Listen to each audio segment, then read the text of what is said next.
Is it working, guys? Are we live? I think we are. I think we are. Okay. All right. I hope we are live.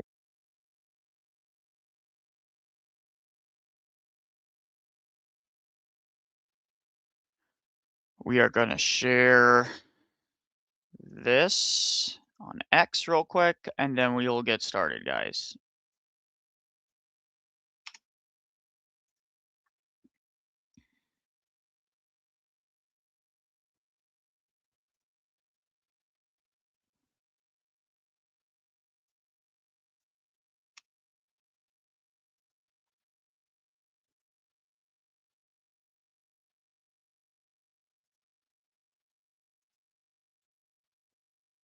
I hope everyone's doing well.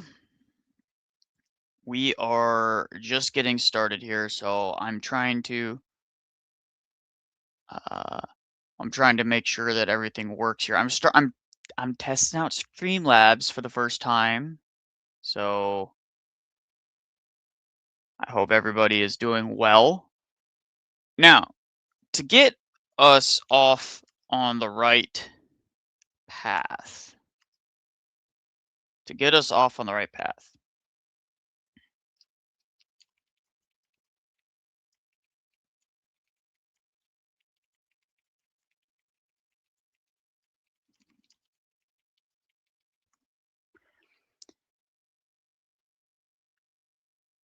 we're going to define Pelagianism.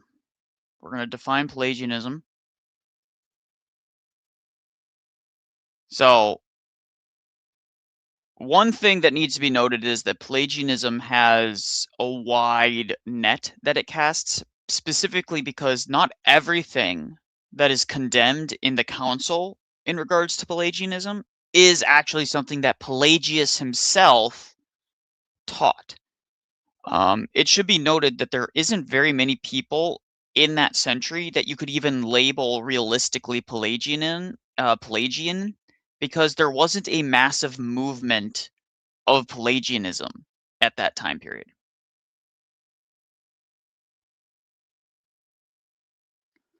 And so,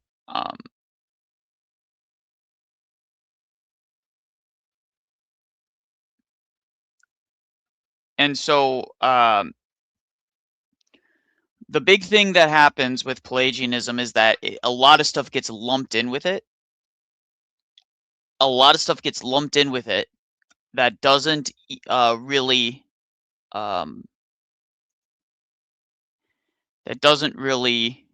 explain what it is. So we're going to try and be succinct here. So I have a 1-paragraph definition here. So Pelagianism is a doctrine which asserts that human beings possess an innate natural capacity to choose good and achieve salvation through their own free will and moral effort. It's denying the necessity of divine grace, okay, for initiating or accomplishing salvation. Okay? So that is, now, it should be noted, the chief person who opposed it was St. Augustine.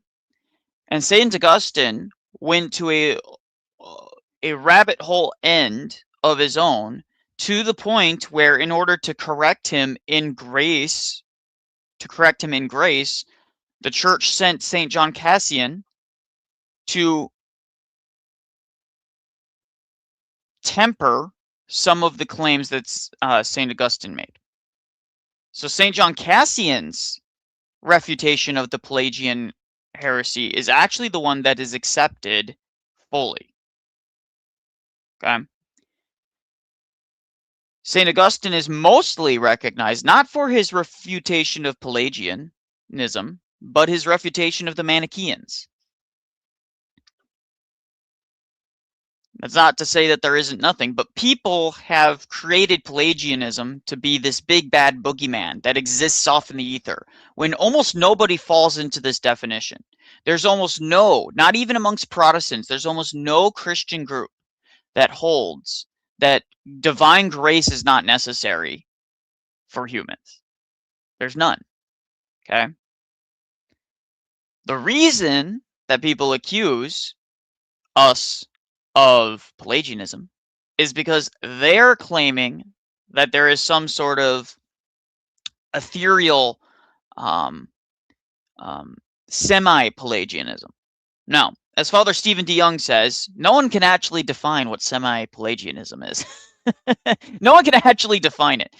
Basically, if you're a synergist, if you believe in synergy between God and man, if you believe that God's grace is offered to all and that it is our duty to conform ourselves to God's grace and God's will in order to achieve salvation. If you believe that, you're allegedly some sort of semi-Pelagianist. Of course, that isn't the case. That's unorthodox, and the people that make that accusation don't know what they're talking about. That being said, I think it is important to understand that. Okay? So I want to share screen. Got it. Okay, that's where I can share screen. Got it. I'm still trying to learn some of the StreamYard stuff, so forgive me, folks, if I'm not as quick as I normally is.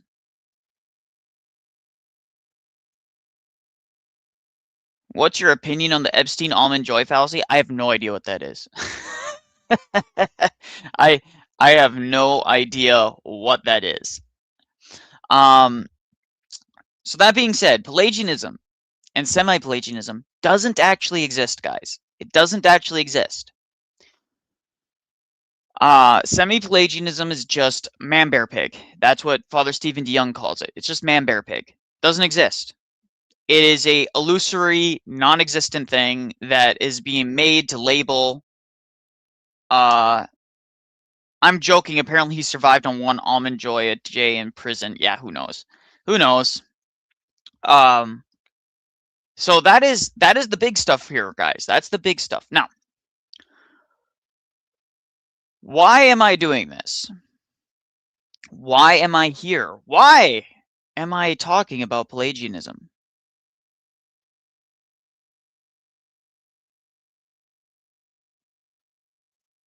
Simply put, this is why.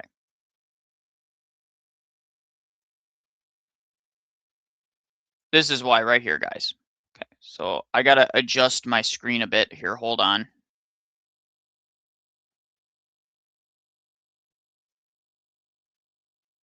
Hold it.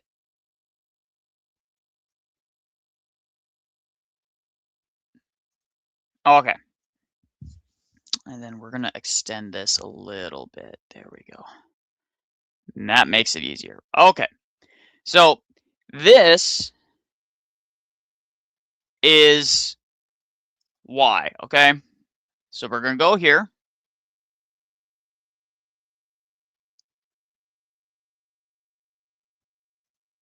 We are not born guilty of Adam's sin, is what I said.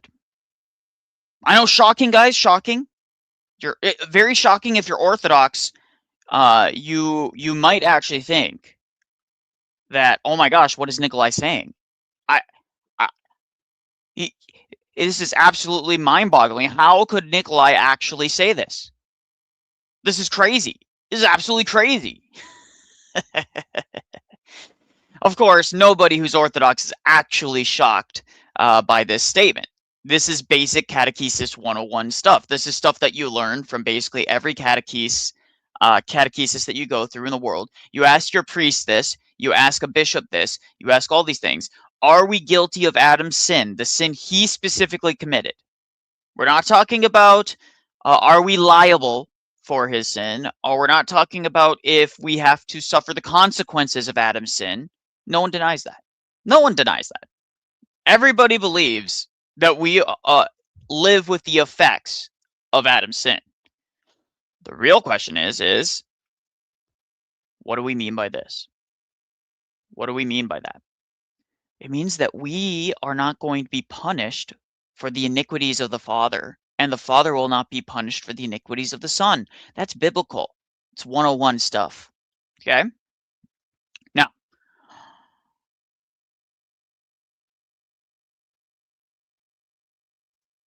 Notice, and your salvation has nothing to do with the Pope of Rome. Wow, shocking. I agree. Great, I'm not a papist, so not relevant. And then he says, I'm not speaking to you directly, so lose the tough guy attitude. What is this guy talking about? This is my thread. Retard.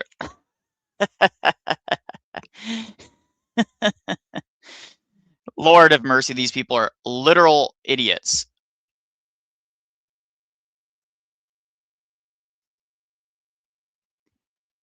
If he's being facetious, he could just post it. Like,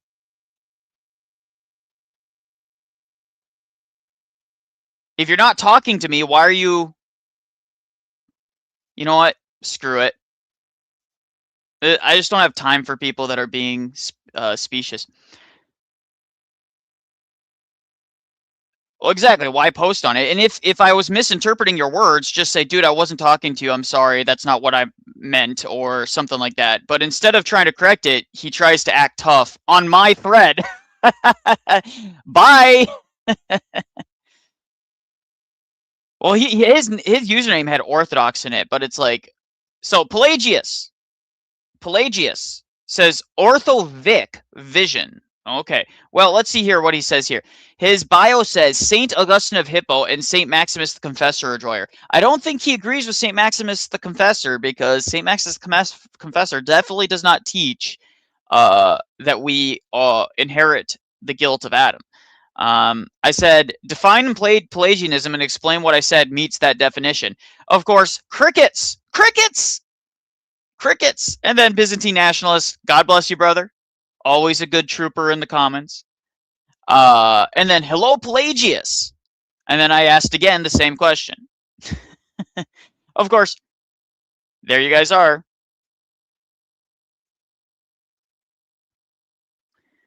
These guys don't know. A lot of people just assert Pelagianism. They're just like, Pelagianism.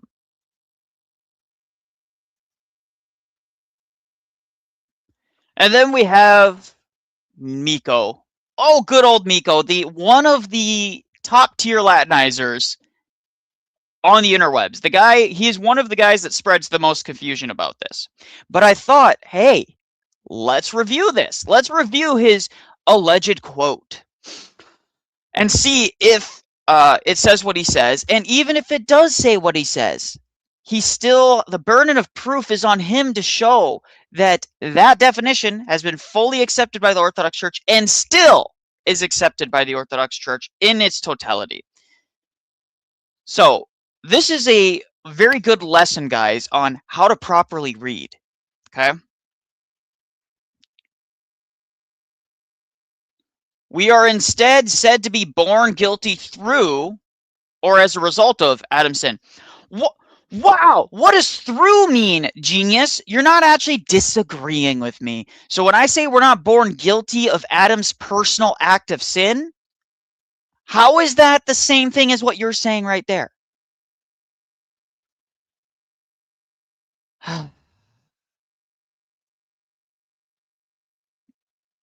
We're not going to have you spam rapture BS in my comments, dude. That's your last warning. You can make arguments or ask to come up onto the debate channel, and I will send you a link. All right, I'll send you a StreamYard link, and then you can comment on that. But I'm not having you spam chat with your BS. You get two options here. Okay? That is your first and final warning. If I see Rapture Suit again with 2 lightning bolts, or 2 lightning bolts at all, frankly, you're out of here. Gone. I will ban you from this channel forever. So make your decision now. Are you going to be an adult and actually debate your positions, or are you going to be a child and go scurry off into your corner of the internet speaking to some weird cult? Okay? So you got a choice. All right. If you're going to be an adult about it, we can be an adult about it. All right. So nevertheless, death reigned from Adam until Moses. Okay, no one disagrees. Even those who have not sinned in the likeness of Adam's transgression, who is the type of the one to come. Okay, again, no disagreements here. The apostles wish to demonstrate that even those who did not eat of the forbidden fruit and did not sin as Adam did, have by reason of his sin, by reason of whose sin? Their sin. His sin. His sin. Likewise have been reckoned to have sinned and have died. Yeah, because we sin, because the fact that we sin, we are held liable for these things. This doesn't say that we inherit Adam's personal guilt. So why is he even commenting? So far, it's not looking good for him in this quote. Likewise, being reckoned and having sinned and have died.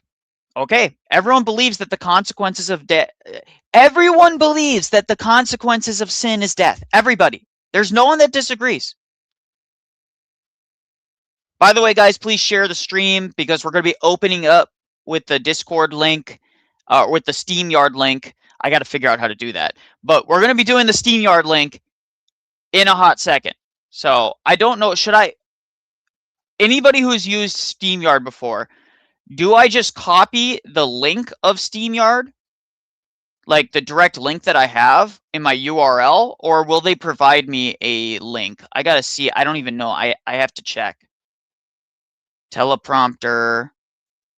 Settings. That's not what I want. Banner, style, notes, people, private chat. Teleprompter. The avatar wasn't meant to look like me. I just typed in on AI Chad Orthodox cartoon and it produced that. StreamYard has a share the link option. Where share your referral link? That's the referral link. Hold on.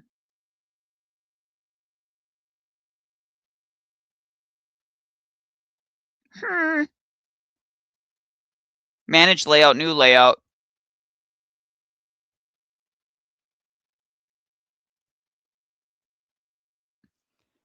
Do not know that. Okay. Anyways, we're gonna continue on with this. I'm not opening up the callers yet until we get to like 30 people or something like that.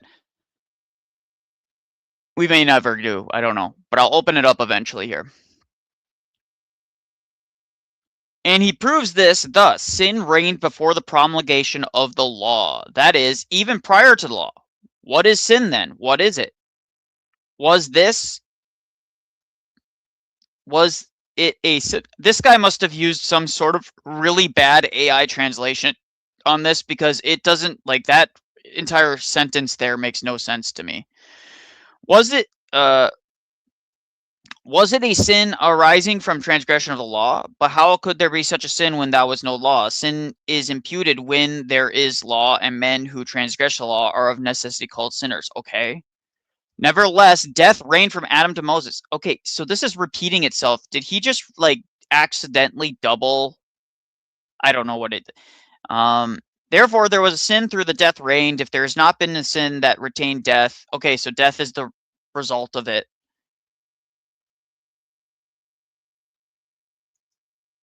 Ah, I see it. Thank you.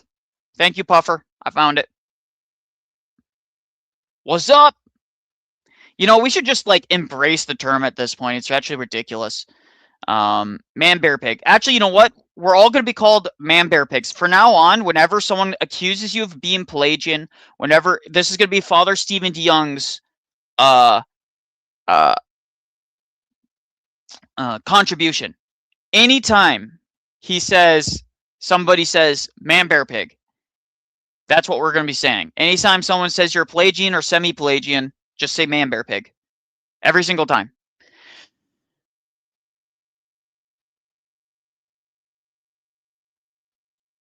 Okay, it remains that Adam sinned, through which death reigned even over those who did not sin directly. Yes, we believe in the consequences of sin, genius, yet sinned in the likeness of Adam's transgression became participants in his fall as their forefather, who is a type of Christ. No one disagrees with this. For just as that ancient Adam made all men culpable in his fall, yes, we all get punished with, or we all are dealing with death. Everyone deals with that.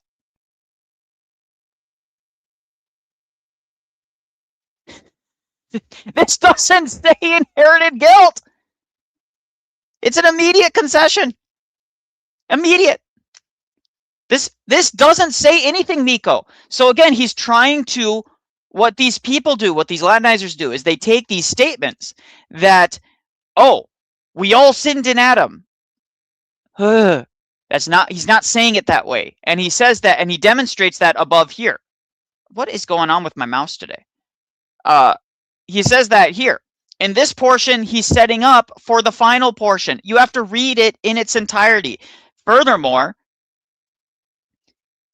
the question is are you liable for Adam's specific sin, or are you liable for your own sins? That's it. That's it.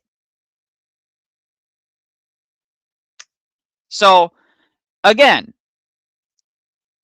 that is that. So, am I Pelagian? No, I'm not a Pelagian. And none of these people actually can defend the accusation of Pelagianism. Okay? So, there is that. By the way, should we all cheer on? Jay is blowing up. 2.5K, 2.5 thousand people listening in on Jay. That is going to bring a lot of people to Orthodoxy. A lot of people. Because there's no way there's 2.5K thousand Orthodox in any one given moment doing that. That is absolutely insane. Great, good. Congratulations to Jay. He really deserves it. He's been doing this stuff for long. Show them the icon of the Holy Innocents and tell them it's over. Yeah. The icon of the Holy Innocents is always so funny. It's because he's covering FC. Yeah, I mean, there's truth to that, but that is definitely going to lead people into Orthodoxy. So, I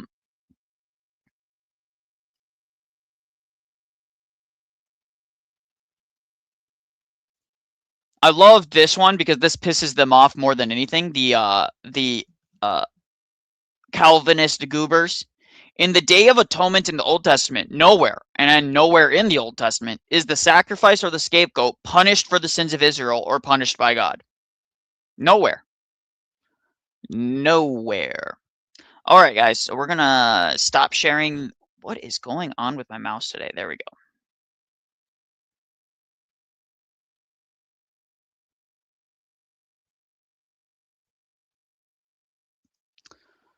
Okay.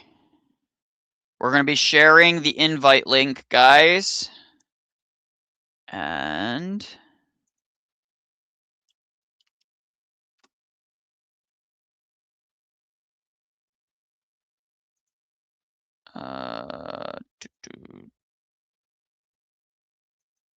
is that what I do?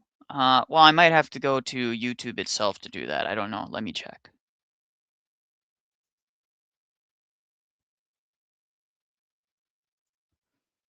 Let me go there. Hold on, guys.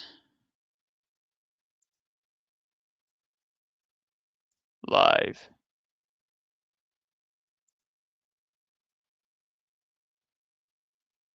Oops. Live control room.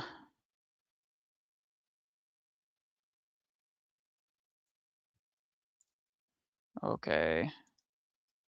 Pin message. There we go.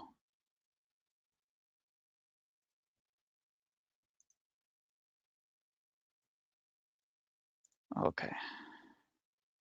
There we go. So that's pinned. And we'll see if anyone decides to come in. But it is pinned now. All right. Awesome. Awesome. All right. And in the meantime, while we wait for somebody to pop in, I think it would be worthwhile to pull up the section.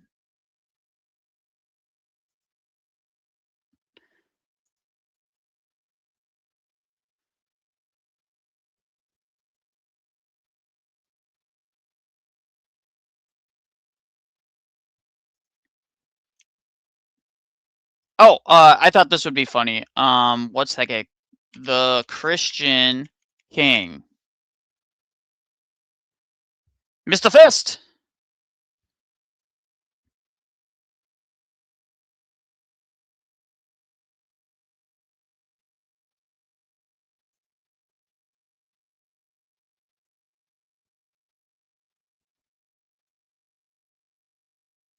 Alright, guys. Where do I go here? We're gonna add, we're gonna share screen, and we're gonna show this guy. Now, I don't know how this guy does it. I don't know how he does it. I don't know how he is able to do it so many hours a day. It makes zero sense to me. This guy is absolutely psychotic, okay? His name is The Christian King, at The Christian King TV.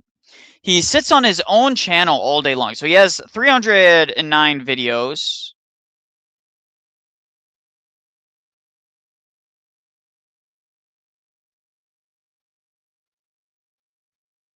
And he does a lot to try and debunk people. Well, he seems like a clown because who has the time? Okay, let's just look at the last week, guys. So the last 7 days, he has spent 12 hours, another 12 hours. That's 14 hours. He spent 21, 28, another 11 hours there. So 39 hours in the last 7 days obsessing over exposing Catholic and Orthodox, as if we're the same thing, by the way. Like, he doesn't even delineate. Everything that I could say about a Catholic, I could say about an Orthodox, which is really not true. I mean, believe it or not, there's very little overlap in terms of our core theology than people would think. I know Christian Prince is a Zionist shill. Is he? I didn't know that.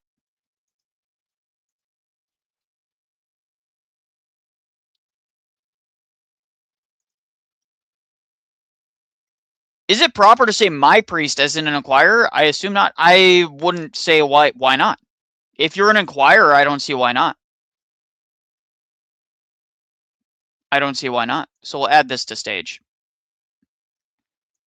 This guy right here, folks, this guy right here. Look how many hours he is spending in the last 10 days. 7. In the last 10 days, he's done, that's 12 and 12, that's 24, plus another 7 here, that's 14 plus 24, that's 38, plus another 18, 19, almost 19 hours there. Dude.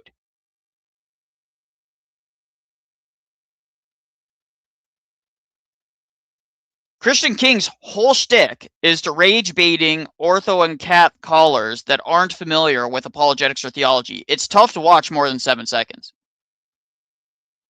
And the thing is that, like, look, he's using like a weird undead nun. Like, okay, even if I grant you that you think that monasticism is evil, let's grant him that monasticism is evil.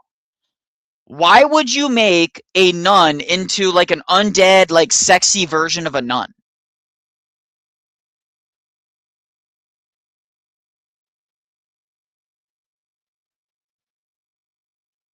What the heck? And who has the time to be spending this much time? 6 days ago, part 1 and part 2, open mic. In 2 days, he's spending almost 24 hours.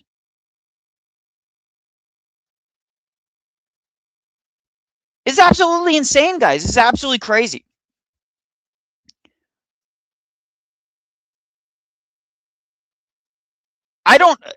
So people often say JP Uncut is like a really cool guy. He's really chill, but I'm sorry, if he's going around on this guy's channel and giving this guy any amount of time, I don't see how he can be a cool guy.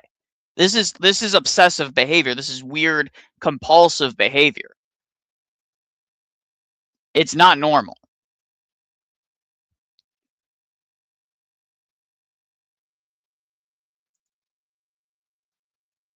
What's that? I just built a budgeting app in Base 44. Guys.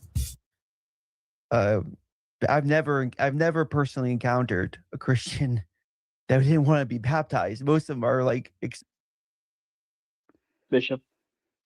Yes, it was St. Ignatius of Antioch, and he's the first one to coin the term Catholic. Leave a comment and share with your friends. Okay, so yeah, he just sits there with a circle jerk here. 24 gold, 24/7 streaming PC. He streams 24/7? What is wrong with these people? $491.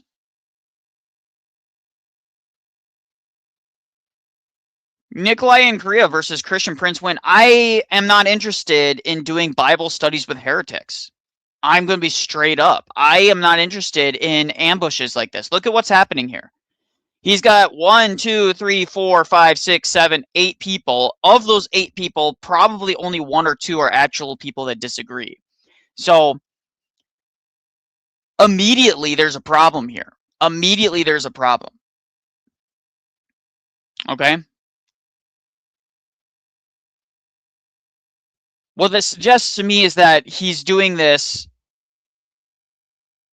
Nikolai can learn something from his work ethic. Guys, I have my own job. I have a real job. I have a day job.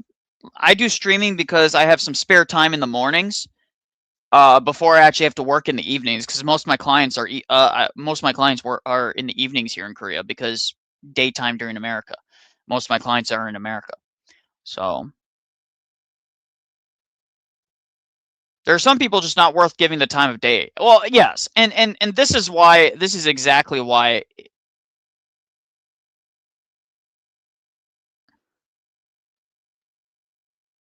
I mean, the fact that he's earning $491, he must be on disability or something. Like, he must be on disability. I just don't understand how that is even, how it's even possible for him not to be.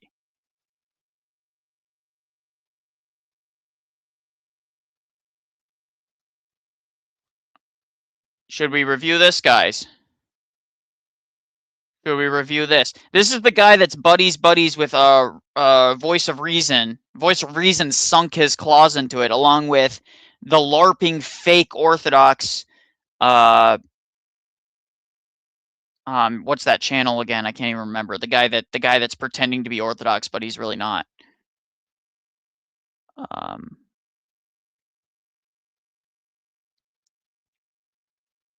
Roots of Orthodoxy. Thank you.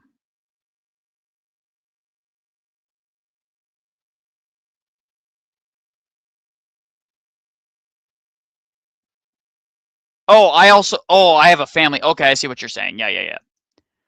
Christian King doesn't, he was talking about me having a family. Absolutely crazy. All right, let's go. Well, and of course, our greatest treasure is... Okay, Father, so when you're entering in an Orthodox church, can you kind of explain, like, what are we supposed to do? And then if you could show us around the church, that would be amazing. Absolutely. Yeah. Okay, so experience are rare. It's not very rare. Guided tour. I mean, literally anybody can go over to any Orthodox church and ask the priest, hey, I'm not familiar with this. Could you maybe explain to me what I'm supposed to do here? You can go at any point, you can get a deacon or somebody can actually walk you through this. I don't understand. Like, come on, guys. Holy Virgin Mary Orthodox Cathedral in in Los Angeles, led by Father Nazari. This walks explores the deep traditions. Okay. Welcome to Holy Virgin Mary Russian Orthodox Cathedral in Los Angeles. Basically, before you enter the church, I would recommend that you stop for a second and kind of just reflect within yourself. Okay. And I'm coming here to speak with God. Not because I cannot speak with God anywhere, but because this particular space is designed such way that it will be easier. By the way, guys, anyone who disagrees is more than welcome to come jump into the channel. I did send out the invite code. It's at the top. I gotta actually see. Okay, there's just me. Cool. For me to communicate with God. Orthodox temple would be divided into 3 parts. Okay, This is a narthex, nave, and an altar. Okay. We find ourselves in a nave, Wow. which is a main temple. Yeah. Some walls have icons on them. Some of them we are working to get frescoed. Since our particular cathedral is dedicated to Mother of God, our frescoes are going to show on the walls, or already started to reveal to us the life of All Holy Theotokos. Got it. So let's move from this part inside, and you will see. Lord have mercy, I should have used Brave.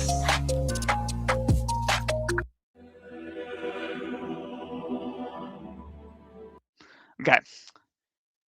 I'm gonna be real, guys. I'm gonna be really real. And Brian, God bless you, brother. I'm glad that you're like at least looking into Orthodox. You're looking into these different traditions, but my goodness, dude. You don't need to use the overly like dramatic music and like all of this stuff. Like, this is a pretty standard parish. Like, does anyone else like cringe a little bit? Like, I get it. Like, yes, we have beautiful chanting in Orthodox Church. We have a absolutely gorgeous chanting. We have some amazing choirs. Even small parishes that have a small choir can oftentimes have excellent chanting. But my goodness, like, please, for the love of God. And the nice thing about chanting is you really don't need to have a good singing voice to chant, because you could be a droner. You can just be one of the guys in the background going, oh, like just getting that deep, like if you can hit that deep note and just like drone, like you can be one of those people. Like chanting is like one of those things where it's like you could be the worst singer in the world, but still manage to be a part of a chanting choir. So I always find that amusing. Here it's where empty walls are still. We will have an icon of Nativity of Mother of God. Then here it will be an entrance into the Temple of Mother of God. Then you have a Annunciation icon. Then we move here, and that it's meeting with Elizabeth. And here it will be Nativity of Christ. And here it will be icon of Entombment of Christ. And neat tours outside of his basement for the first time. So true.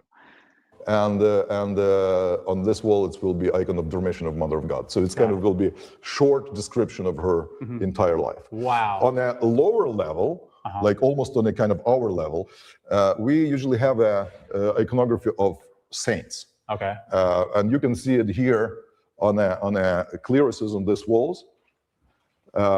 Different saints, and in our case we did the iconography of readers on that side, because our readers are reading from that. I will say this, I do like the style of icons they have at this specific parish. I think it matches really well with like the wood, and I think it matches really well with like the wooden aesthetic. It has more earthy, it's it's less bright, it's a little more dull in color, a lot of whites. And I just think that I think it really has the great tone. I like other styles as well, but I really like this one. I will say that. I think it matches really well with the overall aesthetics of the church. That side usually. And saint musicians and composers on this side. So they are helping our choir. So this basically what it does, if you read a book of Metropolitan Callistus, where it's let's see here. So every time he says he's toured a Catholic church, it's always Byzantine Catholic Church, never Norva Otis Mass. Well, of course, who wants to go to Norvis Ordo? Like, who wants that? Like, nobody wants to go Norvis Ordo. Not even Catholics. Not even.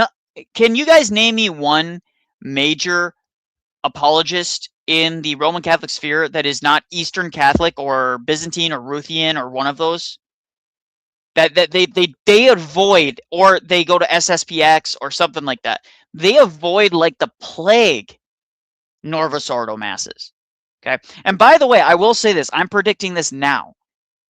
The Pope is cracking down on the traditional Latin Mass, but I guarantee you that after that is all said and done, after he finally puts the nail in the coffin on the SSPX, they're going to go after the Eastern Catholic churches. They're going to go after the Ruthian Catholic churches. They're going to demand more adherence to Rome. They're going to demand more of it. Most Catholic churches out there are just Protestant churches. That is true. There's a lot of that. So, called Orthodox Church. He describes his experience entering the small Orthodox cathedral in London.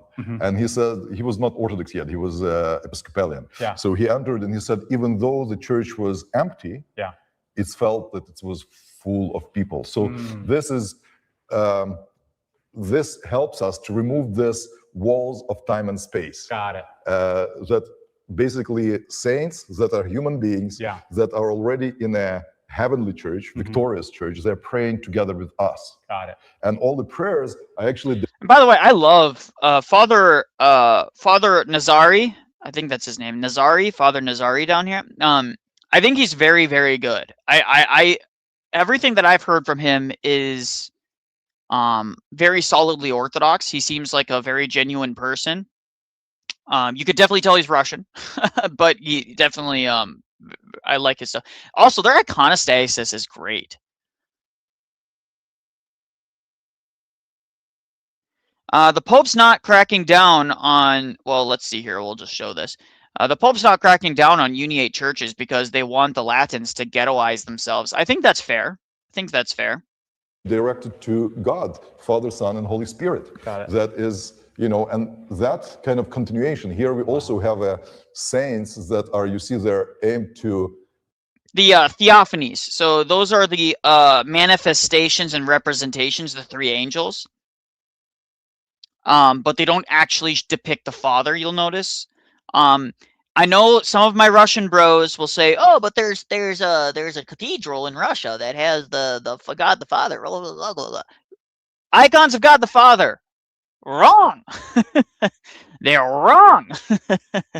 I don't care what people say. They're wrong. And the Holy Spirit can only be depicted as a dove. So there you go. Trinity. Yeah. That and all of these ranks of the saints you see here, it's we have forefathers, apostles, and hierarchs. So it's kind of supposed to create the prayer of entire church, earthly and heavenly. And that prayer is offered to, that worship, rather, not only prayer, but worship is direct. Hey guys, I'm Pelagian allegedly. I'm iconoclast. I'm, you know, God bless you, brother. To Holy Trinity, and you know, starting yet with Abraham and Sarah, who offered the hospitality to three angels that showed to them, and representing the God Himself. What about, like, are all of these hand painted? Absolutely. They're all hand painted? They're all hand painted. Wow. So you see it here right now, we have a scaffolding. So we are continuing to paint. But I want to show you something trick. Not trick, but it's a, if you look from here, I see. on that part, and look at that where the iconography ends. Yeah.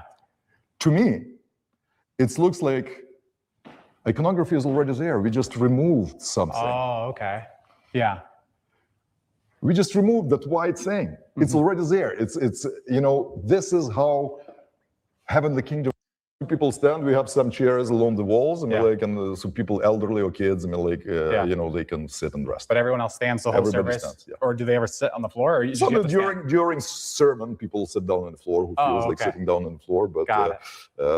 you know, in a Church Slavonic, we have a beautiful word that describes our praying. That we have it's called молитвенное предстояние. I mean, which is if I literally translate it, it will be prayerful standing before. Mm. And you can imagine that some. So, oh my gosh. Oh, that was gross.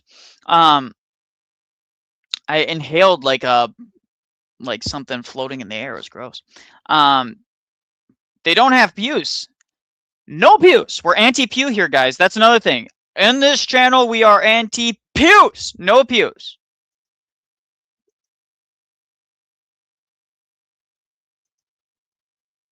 No pews. You stand. We stand in the Orthodox Church. We stand. No pews. If you want pews, put them along the side of the wall, and that's where some elderly and maybe pregnant women and things like that can sit, but no pews. Pews are wrong, guys. And if you have pews in your church, just remove, like you can slowly whittle them away by like removing like every other one until you don't have them anymore. Just remove every other one and have areas where people can stand the whole time if they want. I was visiting a Greek church in America, in Florida specifically, and they had pews. And I stood in the corner. I stood in the corner. I just stood there. And some people kept on coming up to me, you can sit down. I'm like, no. I refused.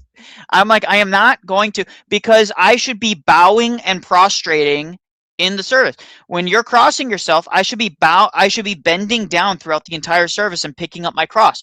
I should be crossing myself. I should be bending down and picking up my cross. And those pews get in the way of that. And I don't like it. So I refused. But they didn't mind. After the first couple times, everyone just kind of did. And in fact, a couple other people started standing with me. Not like next to me, but they were standing where the pews were. And they stood the whole time, even though they were sitting before. We are anti-pew in this channel, guys. Anti-pew. Pews or chairs in the middle is Protestant. So true.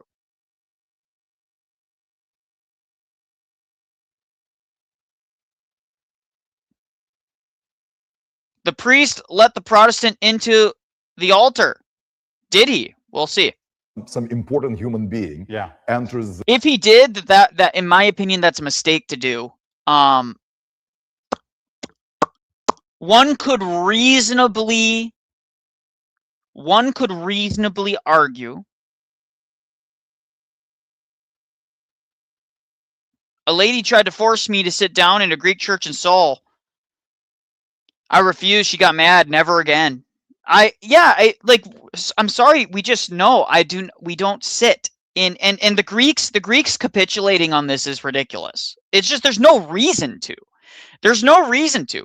Like every single person that I know that has stood during a service said that they actually like it.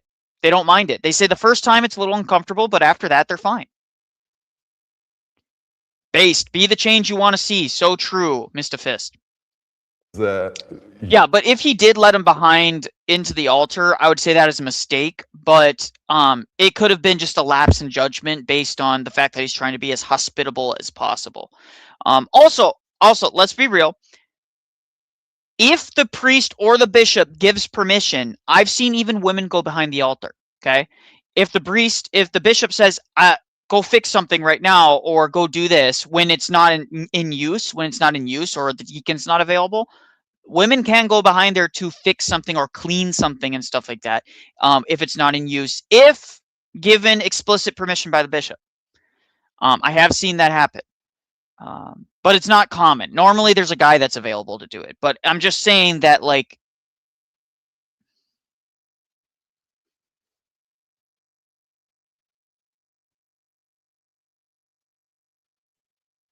your house. Yes. You're not going to sit on the couch and watch TV and say, yeah, okay, Mr. President, hi, by the way. Yeah. You know, you will get up. Yeah. Here we are in the presence of God himself. Got it. So, yeah, if we have physical infirmities or stuff, we can sit down. Yeah. But if we are in perfect sense and in perfect health, before God, we should be standing. Got it. At this point, you're probably not avoiding therapy because of stigma. You're probably avoiding therapy because you've become... Okay. Guys, I gotta tell you, I've been avoiding therapy for a while now. And it's really impacting my mental health, and I really need to start going and paying these random people to listen to my problems and not provide any solutions.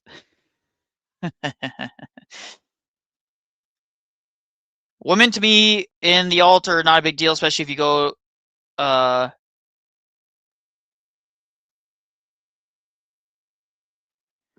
no, women monasteries are an exception because of necessity of manpower. They're not serving in the capacity of a deacon. They're not serving in the capacity of an altar server. They're serving in the capacity of helping open and close blinds and stuff like that. So yeah, I don't accept the logic because again, if you grant an inch, they will take a mile. They will take a mile. Are we going to be able to go behind there? Yeah, so iconostasis, we call it iconostasis. Iconostasis. Father, can you do us a favor? Can you please pray for all of our subscribers? Of icons. Okay. Okay. So sometimes they're like as far as large as 15 layers. Okay. You know. So they describe to us, or again, going back about icons, saying again, guys, anyone who disagrees, who thinks that I'm a Pelagian heretic, you are welcome to come up and correct me and explain to me why I am. I don't think anyone will. The link is at the top of the stream. Link's at the top of the stream. So you're more than welcome to, guys. So far, nothing.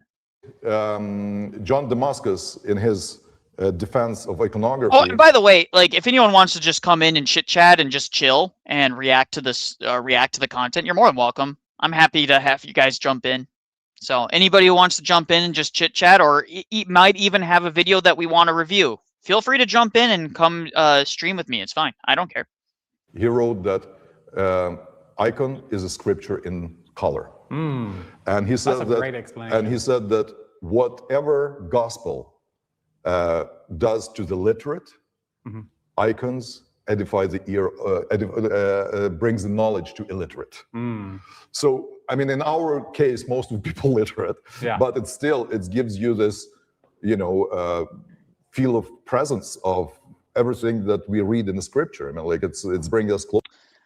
So, profound being. So, oh wait, Greek Orthodox Archdiocese of America's GoArch. Yes, but remember, GoArch is not the Greek Church in Greece. They're not under the Greek Church in Greece. They are specifically under the Ecumenical Patriarchate. So people get that confused. People get really confused about this. The EP is the one that is over the Greek churches in America, not the Greek Church, which is a contradiction in terms. In my opinion, they do a disservice by doing that. They do a disservice by doing that. So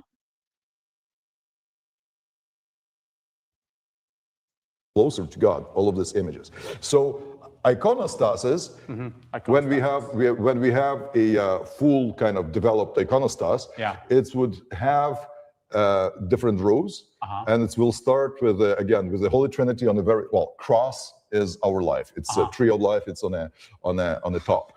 Beneath cross, it will be Trinity. Wow. Surrounded by icons of forefathers. Yeah.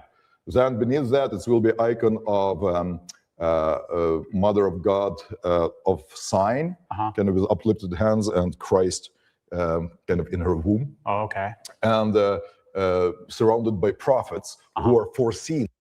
The only other one that I have near me is Antiochian Parish. I'm going to visit next week. Yes, you should. Antiochians are doing some really solid. Really solid. And as an inquirer, you are not bound to a parish, okay? It may be respectful to, especially if you've been going to the Greek church for a while, like if you've been going for weeks and weeks and weeks and weeks, and then you suddenly stop going, it would be respectful to at least let the priest know and say, hey, I was checking out some other Orthodox parishes, etc., etc. It would be respectful, especially if they were being very, very kind to you. But it's not necessary per se. You are not bound as a layperson. You are not bound to a jurisdiction.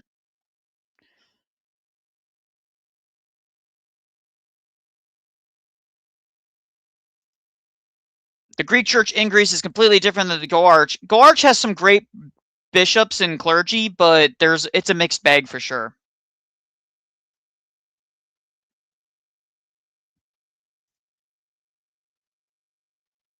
Yeah, Antiochian is very convert heavy. Very convert heavy. Rokor and Antiochians are and OCA. Those are the three very convert heavy. Though I have heard very good things from the Serbians. They're smaller, but I've heard good things from them. So in the incarnation, and you know, under that it will be a row of apostles. And only after that, it will be a row of feast days, which is life of Christ and Mother of God. And then this is kind of a main row where we have Christ, Mother of God, and everything is aimed to the doors. These doors are called either heavenly gates or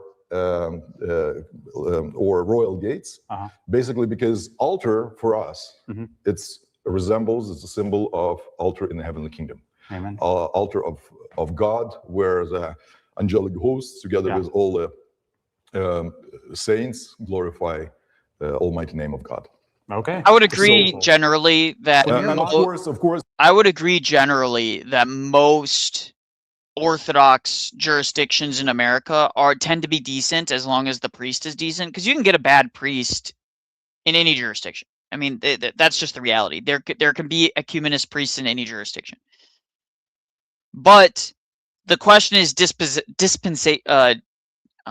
how do you say, their disposition.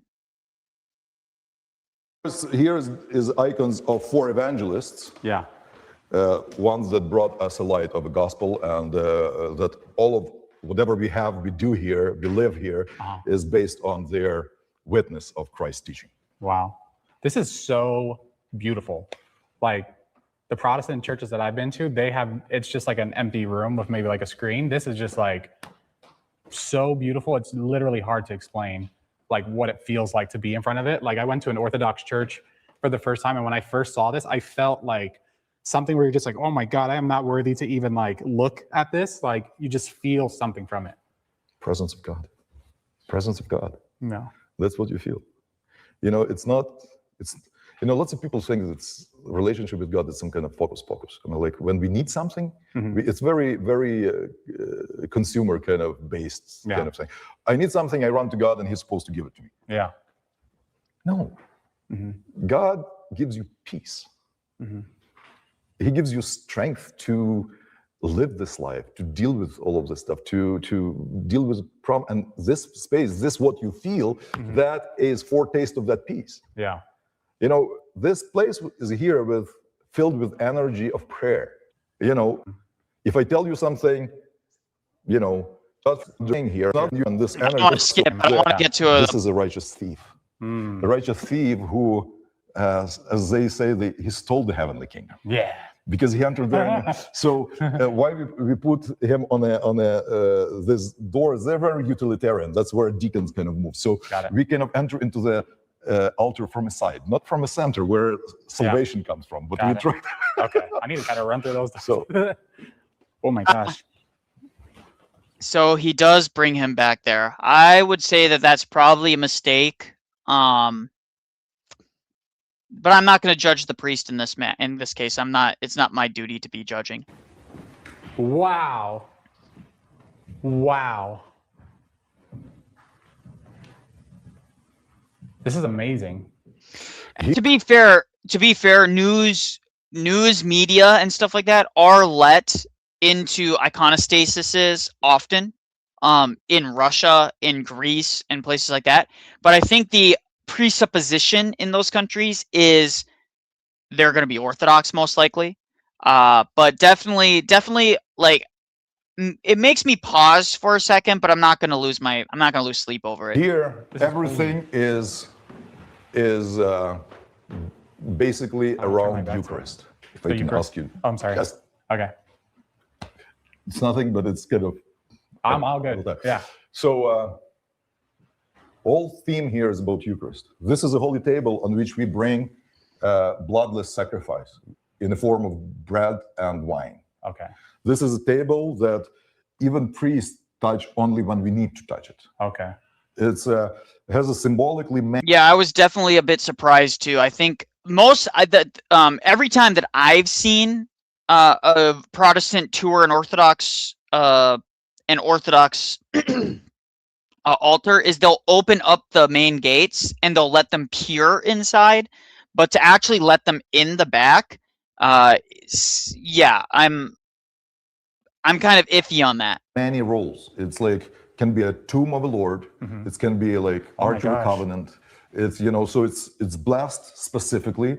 It is a whole service that bishop blesses, anoints it with the chrism. It is a relic of a martyrs installed inside. So it also resembles a tradition like that in early Christian times when Christians prayed in the catacombs on the tombs of early martyrs, and that's brings us all there. On this table we have only necessary things laying, which is covered during when we don't serve. It's a holy gospel. There's a cross. There's a gifts. There's a communion for sanctified gifts that for people who are sick, we take the particles of a body and blood to people and offer them communion if they can come to church and stuff. So that one is table of. Does anyone know if this parish is under the Moscow Patriarchate directly or under ROCOR?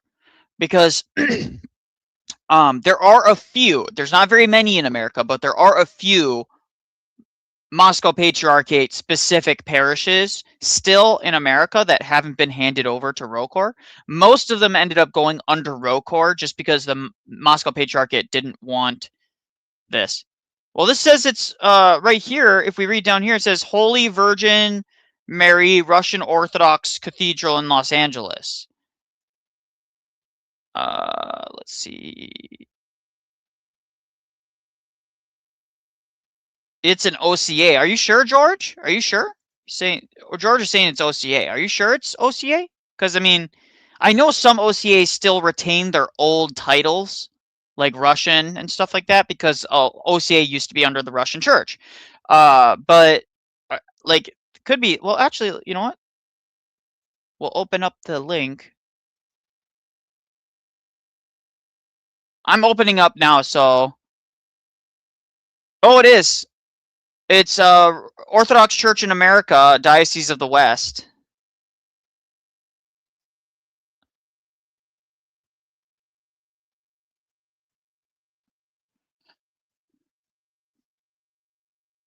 Yep, it's OCA. See what they do, those tricky OCAs. those tricky bastards. they're always using so many labels, it's ridiculous. I think they should relabel it Holy Virgin Mary American Orthodox Cathedral in Los Angeles, because that's just confusing to me.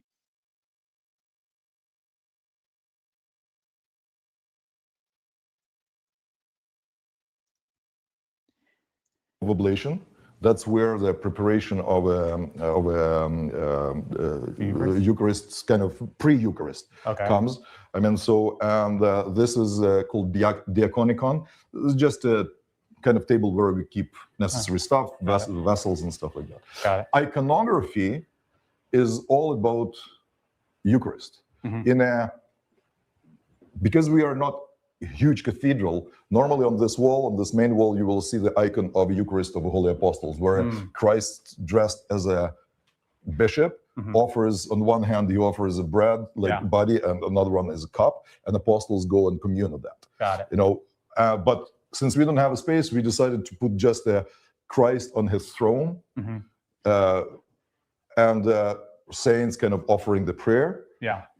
And these saints are all liturgists. That Saint Gregory, who wrote the liturgy of pre-sanctified gifts, Saint John Chrysostom, who wrote liturgy that we serve every Sunday. Yeah. Saint Gregory Theologus liturgist, and Saint Basil the Great also, who wrote the liturgy of Saint Basil. So here's American saints who are participating in prayer. Oh wow! You know, because they're closest to us. And here's Old Testament prefigurations of Eucharist, which is a prophet Isaiah, and on other side is we have a sacrifice of Abraham. Is that a coffee machine?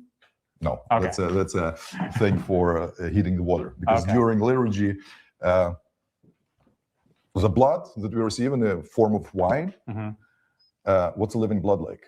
Warm. Warm. So we need to add the warm water to it. It's called warmth. Wow. So it is, priest blesses the water, and it becomes like warmth. Again, showing that it's a living blood.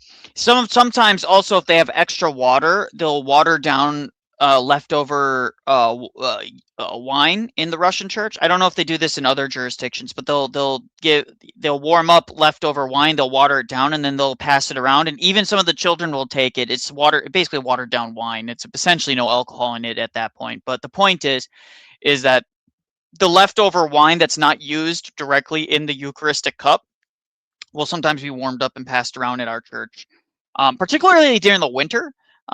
They like to warm up everybody's bodies a bit and give that. It's actually very tasty. It's very good. Blood. It's not cold blood. It's living blood, warm. So. Do you guys take wine, or is it like juice? It's wine. Wine. It's a special liturgical wine that we. All right. Well, I kind of get what he's going with this. It's a good tour, but again, I'm not a fan of roots of orthodoxy. I'm not a fan.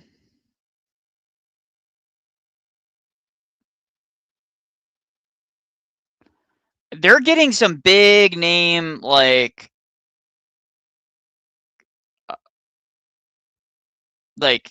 people, and I think that they're not entirely honest with who they are. And they're really featuring Father Nazari recently. Maybe it's because they're in the same area as him and he's just being very gracious.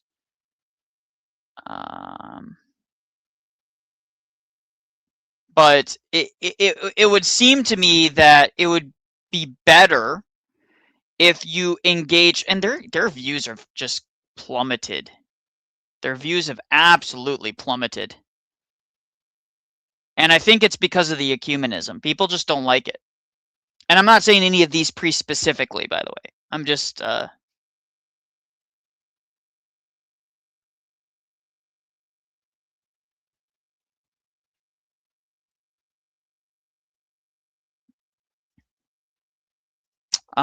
so there's that. All right, well, let's exit out of that. Bring up this. Hold on. Let me find what I'm looking for.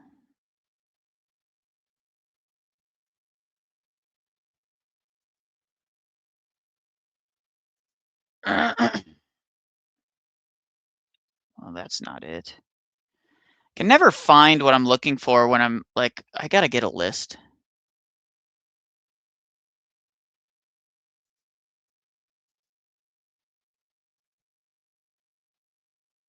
I gotta show you guys this. This is hilarious. Share screen. Share screen. Father Stephen, you are violating. Oh, wait, hold on. Add to stage. You are violating what Dositheus said. You are violating what the council proclaimed. You need to stop teaching. You are not authorized to teach. You are not authorized to read and interpret the fathers or the biblical or the Bible publicly. You are disagreeing with your bishop. You need to stop. You need to go to confession and confess to your spiritual father that you have been publicly teaching without a blessing and that you have been contradicting the teachings of your bishop. And you need to ask him for saving penance so that you can be reconciled to the church. Father Stephen with the big dubs, dude. God Lord, man. He just raked over the coals, that guy.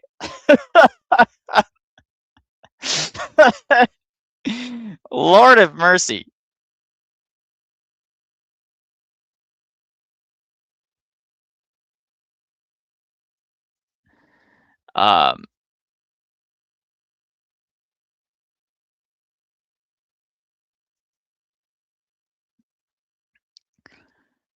Dude, I need to save this.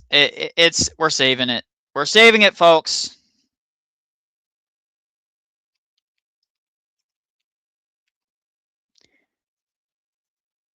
So heckin' based. He is so based, guys. Father Stephen was so nice. Actually, I'll show you guys. You know what? That'll be a good thing to show. Actually, let's do that. Let's remove this. Let's end that. Let's share screen. YouTube. We're gonna go to YouTube.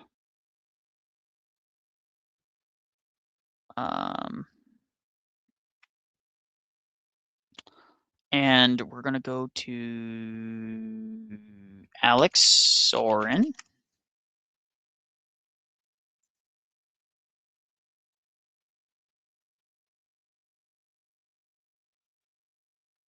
Okay.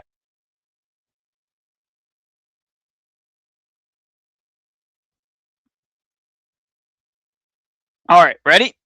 We're gonna watch this again. We watched it last time, but it's just too good not to watch, guys. It was so good, so good. Did you ever see the movie Kung Pao, where they say that they trained him to fight wrong on purpose because they thought it was going to be funny? Yeah. Oh, it's kind of the Kung Pao of theology. Right. Pope St. Leo the Great's student. Apparently you disagree, and you want to discuss our Pelagianism. How are we Pelagians? Specifically in your video. So first of all, I think we can part from a point of commonality, right? So I think you probably agree with this common polemic that comes from your sphere about importance of the Cappadocians. Yeah. How notice how he says your sphere. And then also notice how this biz LARPing Cath is just pretending to be Orthodox. He's like, your councils. You don't believe in our councils, idiot. No, literally, Council of Blackernay, all of these other things. Nikolai, Kung Fu Hustle Watch Party win? That's a good question. We should do that. It would have to be like a members only kind of like Discord thing, though, to be fair. And that's something that I am heavily leaning into. I am heavily considering a Discord because people have been asking, but only for utility purposes. I don't want it to be like some like gathering ground. I don't want this to be some gathering ground for people to have like a weird cult or anything like that. No, I just want it for utility purposes for the stream and specifically for members of the stream who want to do things with me. You know, do like if like I might do a gaming time where I just like, hey, I got guys, I have spare time. I'm not going to stream. I'm just going to do some game. Yeah, so true. Mr. Fist, just like that. Like, exactly. Just basically just like we're going to actually chill and do things together instead of just sitting there and like, guys, can we let's go quote mine a bunch of the church fathers so that we can own the guys. It's like, no, we're community. Like we're actually communing and we're actually chilling. So oh, no. I have no intention of making it into anything like that. I just want to have a place where I can actually like group up with people. I don't even know if I would do Discord. Maybe I'll just do like a community group or something like that, but I don't know. I don't know. We will discuss it later, guys. We'll discuss it later. That Noble one was about the Cappadocians and how I didn't say anything about the Cappadocians in my video. Orthodox guy I quoted was St. Maximus. This is a common view in relating the Cappadocians and their teachings to the Synod of Constantinople, which would later become fully received throughout the whole church through Ephesus and Chalcedon. But so again, he because he's a papist, he has to argue this way. But the Council of Constantinople was fully accepted prior to those other councils, guys. I know, shocking. The ecumenical councils were ecumenical prior to being accepted by the other ecumenical councils. It's irrelevant. That Second Ecumenical Council. Arc Raiders. I don't hate Arc Raiders. I just think that there's better games than Arc Raiders.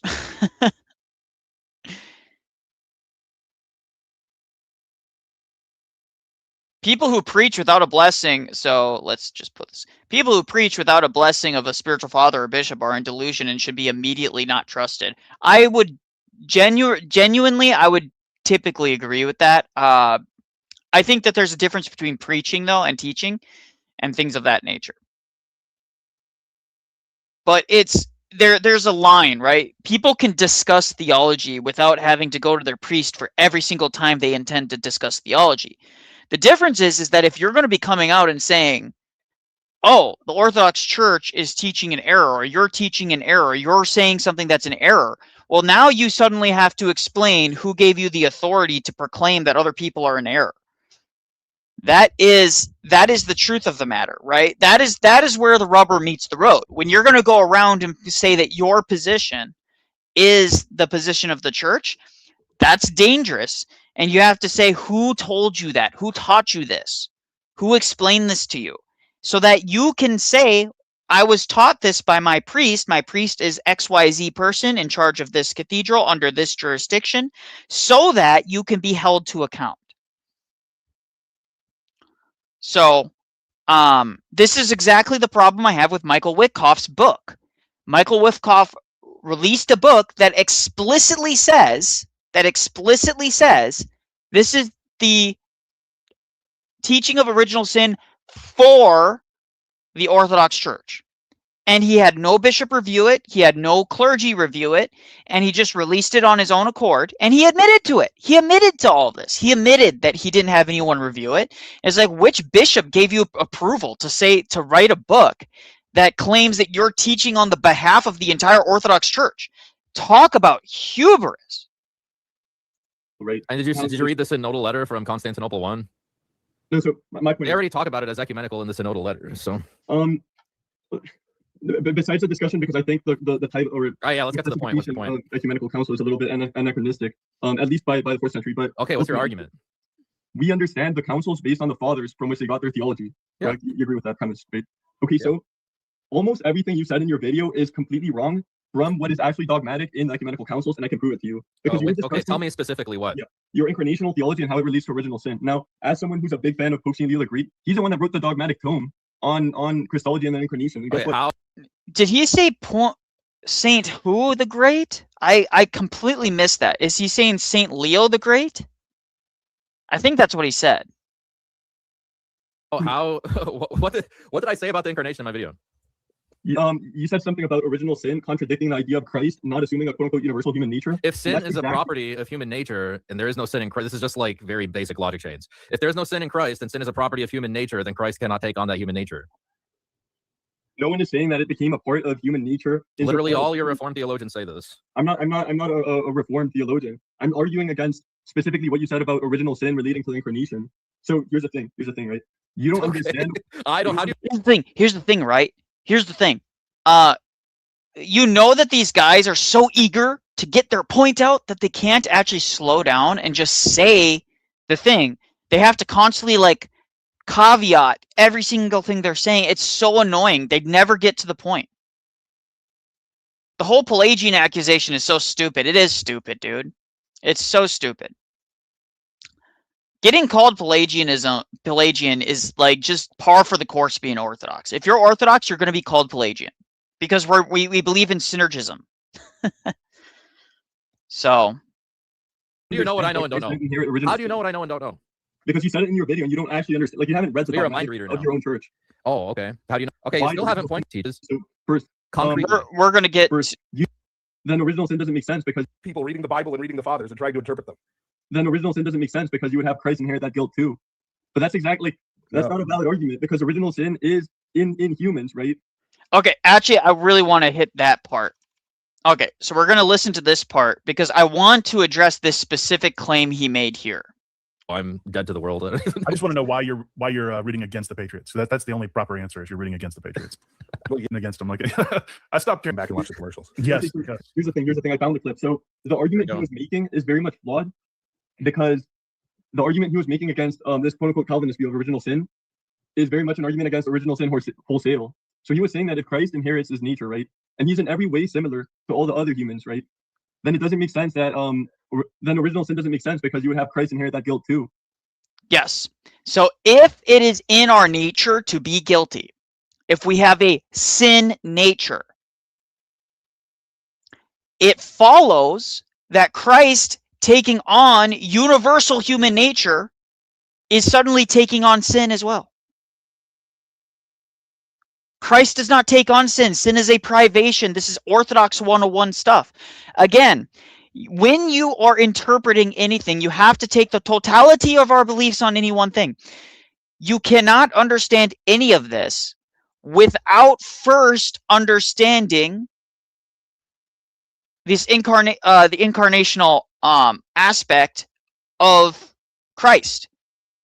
Christ incarnating is vital to understanding this. Right? It's vital.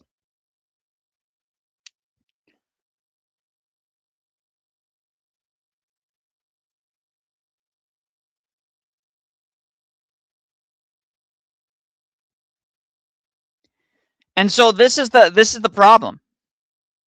This is the problem. All right, guys, we're going to share, hold on. We're going to share this stream. We're going to share this again on X.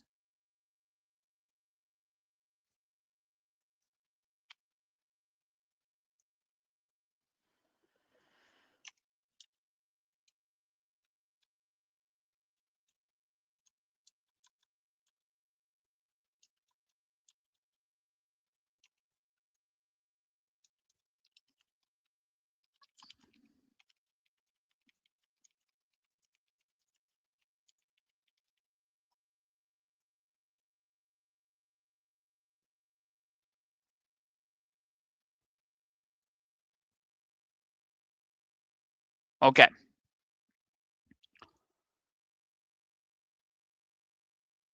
This is why EED is important. They don't get that our worldview presupposes God's uncreated grace as an energy, precedes and permeates creation. They don't get this. This is why they yell Pelagianism. Very true.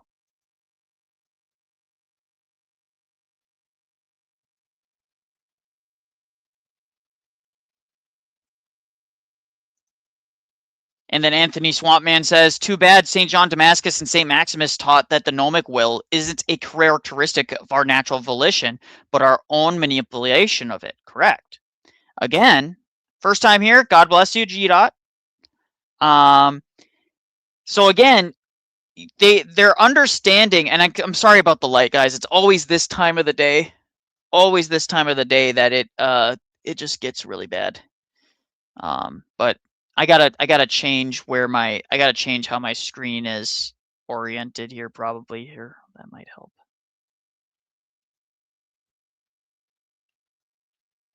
You know what? Maybe if I just put up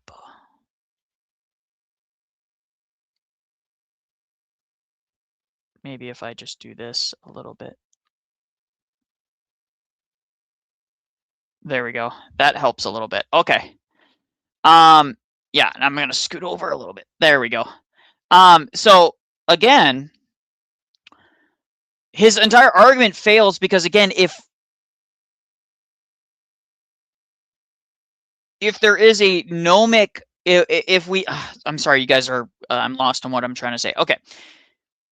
When we have a sin nature, Christ taking on universal human nature would require that Christ also take on a sin nature, but we don't have a sin nature.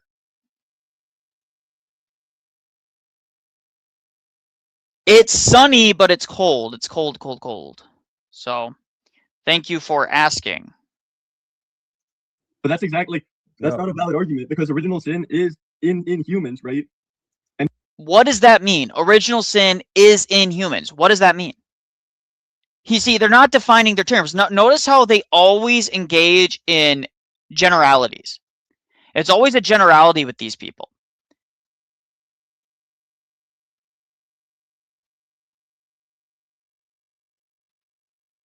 And he still doesn't inherit that. Make sure you're getting electrolytes, Mr. Fist. You don't want to just drink water because you will cramp.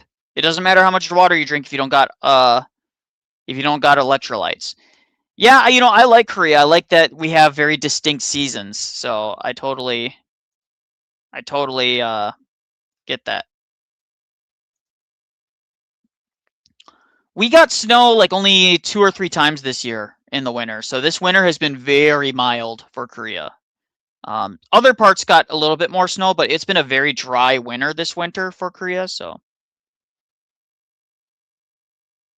like, he's still. You realize the Orthodox Church doesn't teach inherited guilt, right? It's right that simple. So again, this guy, the student here, Leo the Great student, is talking a big game here. He's talking a big game. But then when Father Stephen says, we don't teach inherited guilt, right? You know that, right? Watch him immediately. Watch what he says immediately. I would disagree. Is that the problem? Is that the problem? I would disagree. I don't think you're. I would disagree.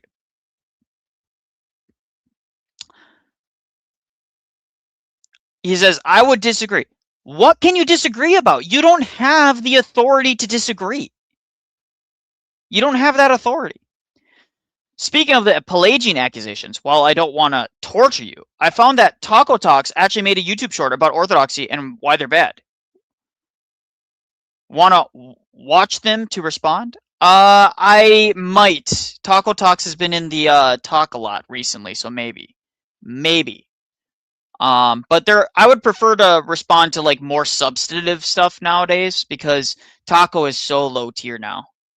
You can't disagree. You can't disagree. Who are you? Are you a bishop? What bishop teaches original guilt? What bishop teaches original guilt? Wait right here for the answer. I want you guys to remember this. Everybody remember this. Orthodoxy is a theandric or a theanthropic, whichever one you want to use. They're both basically the same thing. Institution. We believe in a living guiding of the Spirit. We believe in a living guiding of the Spirit. Father Stephen destroys this dude. He absolutely does. He absolutely does. So remember that. Father Stephen doesn't go into detail about that, but the reason he's going so hard into him is to say that all of the Orthodox Church today is teaching a profound error.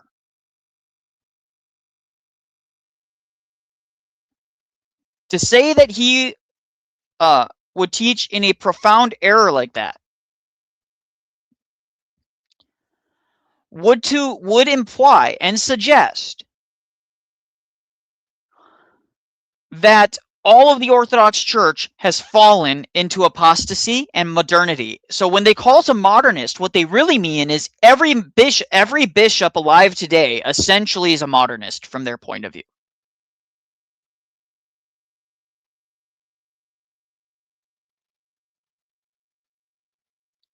What bishop alive today? Of Jerusalem agreed with. No. What bishop alive today? Specifically, it should be your bishop. Teaches original guilt. Now, I want to add something here.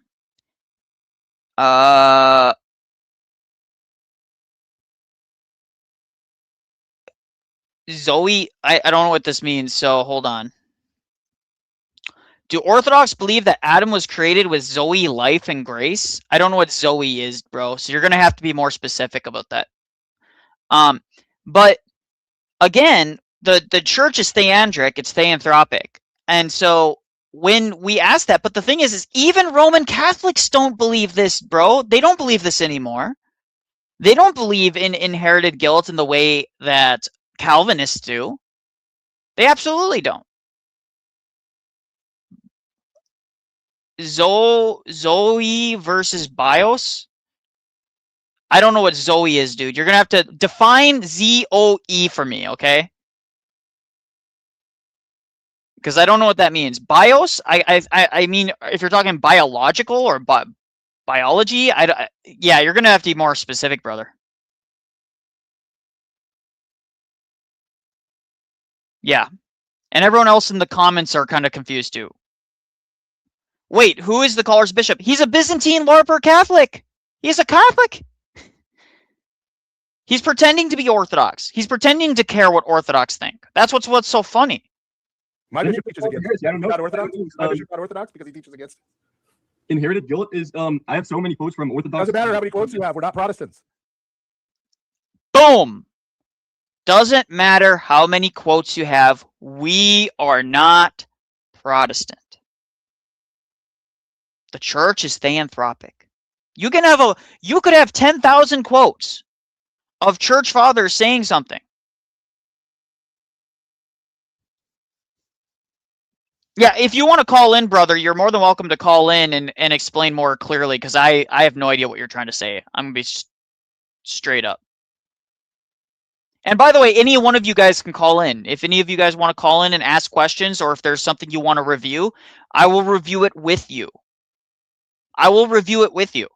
So Profound Being, Chief Among Sinners, Puffer, any of you guys, if you guys want, you guys can come in, call in, we'll jump up, we'll pull something up on screen for you, and we will see what goes on there.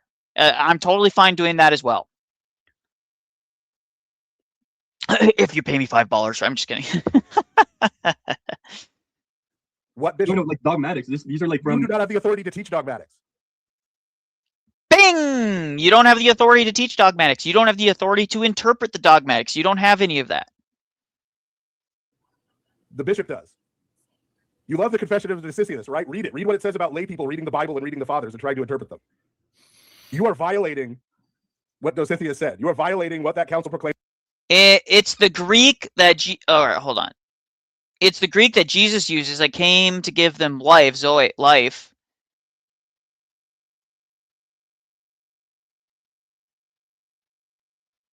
Yeah, sure. I mean, but what about that? I guess I don't.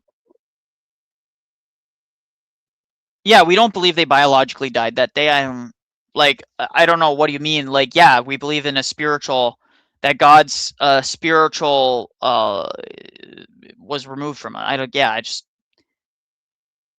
You could have just used the regular word, brother. You didn't need to use the Greek. You could have just said, do you believe, like, what do you believe about Adam and Eve? Did they die the day that they sinned? Like spiritual versus biological? Like that would have been more clear. By having this argument with me. Look, you need to stop teaching. You are not authorized to teach. You are not authorized to read and interpret the Fathers or the Bible publicly.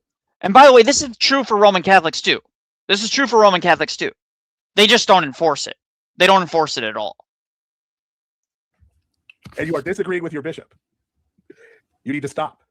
I'm not Eastern Orthodox. And confess to your spiritual father that you have been publicly teaching without a blessing, that you have been contradicting the teachings of your bishop, and so they were born with that spiritual life. Well, of course they were. Were they alive? Were they dead to their sins? Were they cut off from God? Catholic? If Adam and Eve were born cut off from God from the get-go, then what was the fall? Like, what was the fall? Makes no sense.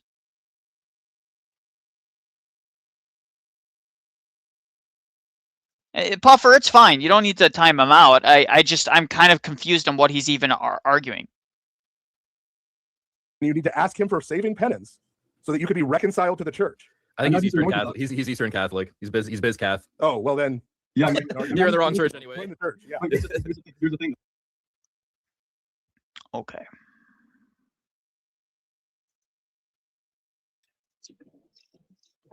Paisios, what's up, brother? Hello, Nikolai. How are you doing today? I'm alive. Yeah, me too. So, yes. I've been watching the stream while I was driving to work, and I finally got to work, so decided I would call in and hang out for a bit. I'll probably be in and out of being muted because my job is very loud. Well, no, it's fine. Is there anything you want us to cover real quick? Relatively on topic, I guess. I remember seeing this video, but I can't remember what it was. Well, feel free to put it in the private chat if you do see it. Yeah, you got it. Not really. Just was hoping to hang around, you know. No problem. So, Byzantine nation says the truly crazy part is their understanding of original sin led to their ex cathedra dogma of the Immaculate Conception of Mary, which they now contradict, by the way. So their view of sin has foundationally and fundamentally changed to what it was before, and now it's something completely different. Catholic, what's up? What's up, man? How are you doing?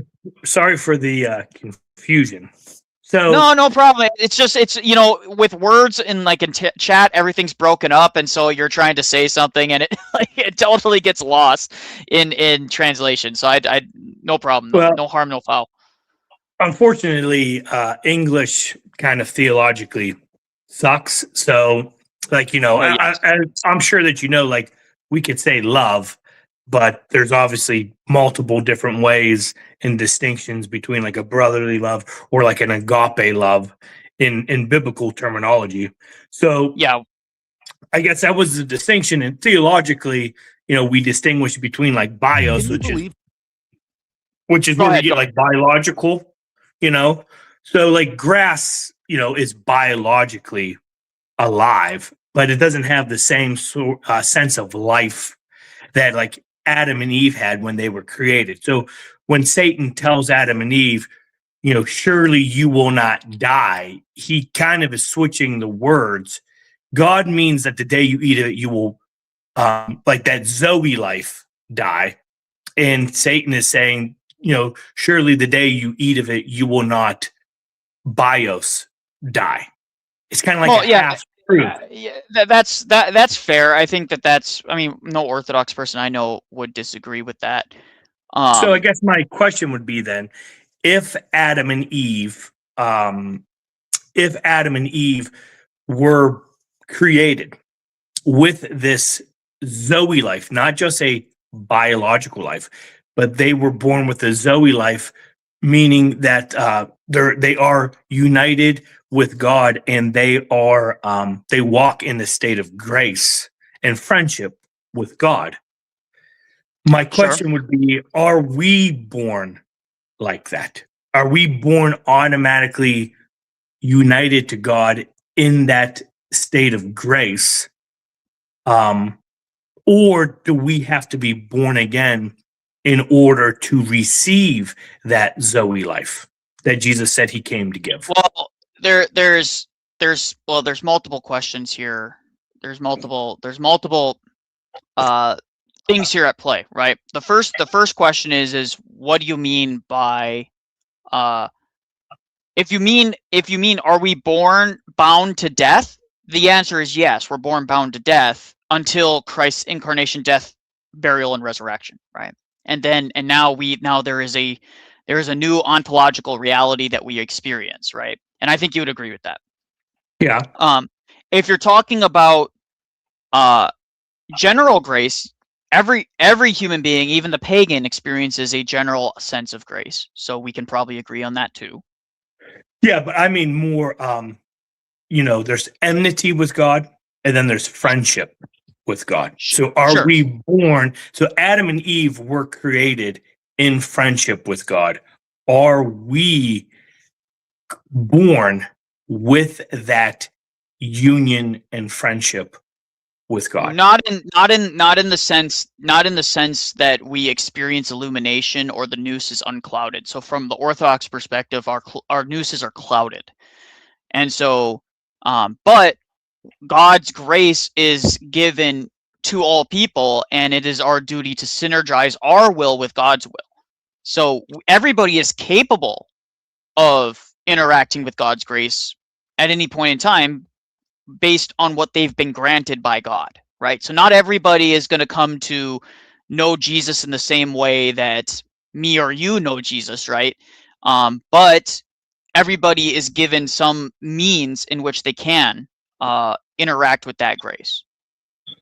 Yeah. So I guess the point I'm making then is, and I think this is the distinction between like the Calvinistic view of, original sin versus like the Catholic view of original sin. And I'm just curious on if you would agree with the Catholic view of original sin in the sense of original like debt. So basically, we are born in a deficient way of friendship with God that Adam and Eve were not created. So Adam and Eve were created not deficient. They were created in friendship with God in a state of original justice. But we, because of the fall, would you agree that we are born with this deficiency of the divine nature, with a deficiency and a lacking of this friendship with God? Yeah, so let me pull this up. So we are born obviously not in full union with or fully capable of engaging in the fullness of the life of God. So I guess I wouldn't. I guess I'm not 100% sure of, like, if you mean, are you saying that we are guilty of? So it's not. Like, So there's a difference between. So the Calvinistic view, I think, would be that okay, Adam stole something, and therefore you receive his guilt in the sense of like Adam was supposed to be put sentenced to death as a punishment because of his crime, and when you're born, you need to receive that punishment because that guilt is transferred to you by birth. In that sense, so we don't the Catholic would reject that. We would say that no one is born guilty of the specific sin that Adam committed. We are born with the consequences, that being under the dominion of death, so everybody is to die, that our nous is clouded, that we experience the passions, and we have to experience also the blameless passions, which we would say that Christ, by his incarnation, takes up the blameless passions. Yeah, so I guess the distinction I'm trying to make and to maybe bring some clarity to it is the distinction between, like, let's say a Catholic and a Protestant on this, is the Catholic would not say that we are guilty of Adam's sin as if we did it, so that therefore we deserve the same punishment that Adam deserved. We would say, though, that we are born with a debt that is a consequence of Adam. So if I am to inherit my father's house, but my father squandered his money and borrowed money and he had liens against the house, then when that house is mine, I do have the burden of that debt. So it's not a punishment like, oh, you did something, so now there's an arbitrary punishment for justice. It would be more like the consequence of my father squandering the gift that God gave him. Well, that does affect me. So I think that is the distinction between the Catholic view of original guilt versus the Protestant view, and I was just curious if you would agree with that sense. I can't 100% say that I know exactly what Roman Catholics' atonement theology and their understanding of what Christ's purpose on the cross was and what he was accomplishing in that way. But what I would say is that we typically reject debt-based language when it comes to atonement, we typically will use so this is why I pulled up this video. So this is the official Orthodox atonement doctrine by Craig Truglia. It's been widely agreed to be good by Orthodox clergy that I know, very well regarded clergy, including Father Stephen DeYoung and others. But in the Council of Blackernay, and this is why I bring up Blackernay. So the Council of Blackernay, 1156-7, this is what is condemned. And I think this might offer some clarity. The sacrifice of the cross and the Eucharist is offered only to the Father rather than to the Trinity. So we reject that. I'm sure you agree with that. The sacrifice on Calvary is different than the Eucharist, which is just a subjective memorial. So we reject that. We reject that it's just a subjective memorial, that we believe that the Eucharist we partake in, every divine liturgy, is the same sacrifice that was offered up on Calvary.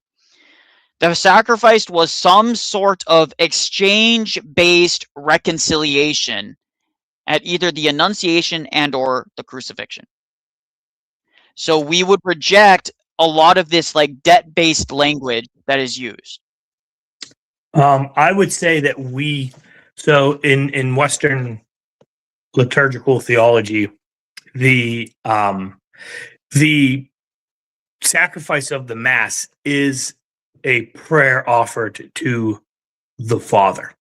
Now, the Father shares all he has with the other persons of the Trinity, but the Mass is a prayer and sacrifice offered to the Father through the power of the Holy Spirit, and it's offered by Christ. It is the offering of Christ, and our even prayers in self-sacrifice is only acceptable to the Father because we are doing it in Christ. So we would say that the Mass is primarily a prayer and sacrifice to the Father. We also would say that the sacrifice of the Mass, like we do not believe that Christ is re-crucified at every Mass, but it is a true participation in that once and for all sacrifice of Christ on the cross. So Christ's soul will never be severed from his body ever again. So we would say that honor-based satisfaction, which seems to be the Roman Catholic position. Would you agree that satisfaction or Anselmian satisfaction theory is relatively in line with what you would hold to? Yes, because I would say that it's biblical. I don't know what somebody would do with Colossians chapter 2, verse 14, without the idea of debt and satisfaction. So in Catholic theology, and this is where people get confused with satisfaction, and they try to lump satisfaction in with penal substitution. And the difference is, if you view penal substitution, both penal substitution and vicarious satisfaction, that is our belief, vicarious satisfaction atonement. Both penal substitution and vicarious satisfaction both have to do with satisfaction. But where they differ is that the Calvinist is saying that man stores up and merits wrath because of his sin. So therefore, for justice to be served, God the Father must give the wrath that humanity has merited to humanity. Therefore, Christ in Calvinistic theology becomes a penalty substitute, kind of like becoming a lightning rod. So on the cross, picture in penal substitution, a red arrow coming from the Father to the Son, where satisfaction is being made by the Father pouring out his wrath onto the Son. That would we would reject that. But ours would be a green arrow going from the Son. We would say that it's not that the Father owes us wrath and Jesus takes on the wrath. We would say that humanity owes God perfect love, selfless love.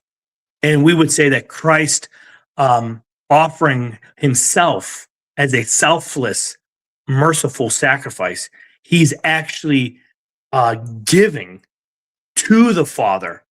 He is giving to the Father and satisfying the love that humanity owes to the Father. And then therefore that pays for our debt of love. And I say that's what the reason we have, the reason we owe the. So what you're saying is the reason we owe a debt to the Father is because his honor was insulted, or his honor was we insulted his honor. No, what I'm saying is the Trinity is a triune relationship of selfless love between three persons. Salvation is being brought in to that relationship of love. But I can't be in a relationship of love with God if I have no love to give. So the Father loves, and obviously I don't want to get into the filioque controversy, but in our theology, the Father loves and glorifies the Son through the Holy Spirit. The Son loves and glorifies the Father through the Holy Spirit. The Holy Spirit with the Father and Son is worshiped and glorified. So if I don't have any love, because I'm born in debt with love because of Adam and Eve's fall, I am born without that Zoe life, then that means that somebody else has to get that love to give to me. And so what Christ does is he is able to pay our debts, meaning like if you don't pay your electric bill, it's not that the electric company just shuts your electric off as a arbitrary punishment. We would just reject any exchange based, like I showed up on the screen. We condemn any exchange based reconciliation. So I guess my question would be, what do you do with Colossians chapter 2, verse 14? Well, let me pull it up here. Gotta make sure. Let's go to Bible Hub. Gotta hold it up. You said Colossians? Yes, chapter 2. This is verse 14. It might be like 14 and 15, but okay, 14. So let's just start at 11 and go down. In him you were also circumcised with the circumcision made without hands, by putting off the body of the flesh of the sins of the flesh by the circumcision of Christ, buried with him in baptism, in which you were also were raised with him through faith in the working of God, who raised him from the dead. And you, being dead in your trespasses and the uncircumcision of your flesh, he has made alive together with him, having forgiven you all trespasses, having wiped out the handwriting of the requirements that was against us, which was contrary to us, and he has taken it out of the way, having nailed it on the cross, having disarmed the principalities and powers. He's made a public spectacle of them, triumphing over them in it. I don't see how that says what you're saying. So that section there where it talks about canceling out our transgression in the letter that stood against us. Basically, what that is like a debt note. So again, if I have a lien on my house and I don't pay, you're inserting meaning into it. You're inserting meaning now into it. So that's actually the context of what that meant during that time. Sure, that's what you're saying it means, but that doesn't necessarily mean that you're interpreting that correctly. Let's first go here. I'm going to go into Ephesians. I got my Bible here real quick. Hold on. Colossians. I was scared I was going to blow past Colossians because it's always it's like the smallest book, you know? So it's like you always blow past it. I remember Gepk. Don't ask me why, but I tell myself Gepk. And it's Galatians, Ephesians, Philippians, Colossians. And for some reason, I've always remembered that. Let me see what our study notes are saying here. Can I ask you a quick question? 1 second. Let me read this and then, yeah. Okay. Well, it's for the other guy, not for you, Nikolai. Forgive me. Oh, yeah. Just give me 1 second. I got to focus, and then you can ask him. Okay. And you being dead to your trespasses, uncircumcised your flesh, he's made together. Okay, so let's read what the notes are saying here. Do we need to perform man-made rituals and works in order to gain a hearing before the Redeemer? No, we come through God's work, holy baptism, to be joined to Christ. For Jesus Christ triumphs over the conditions of a fallen existence, sin, death, and flesh, the law, and evil spirits.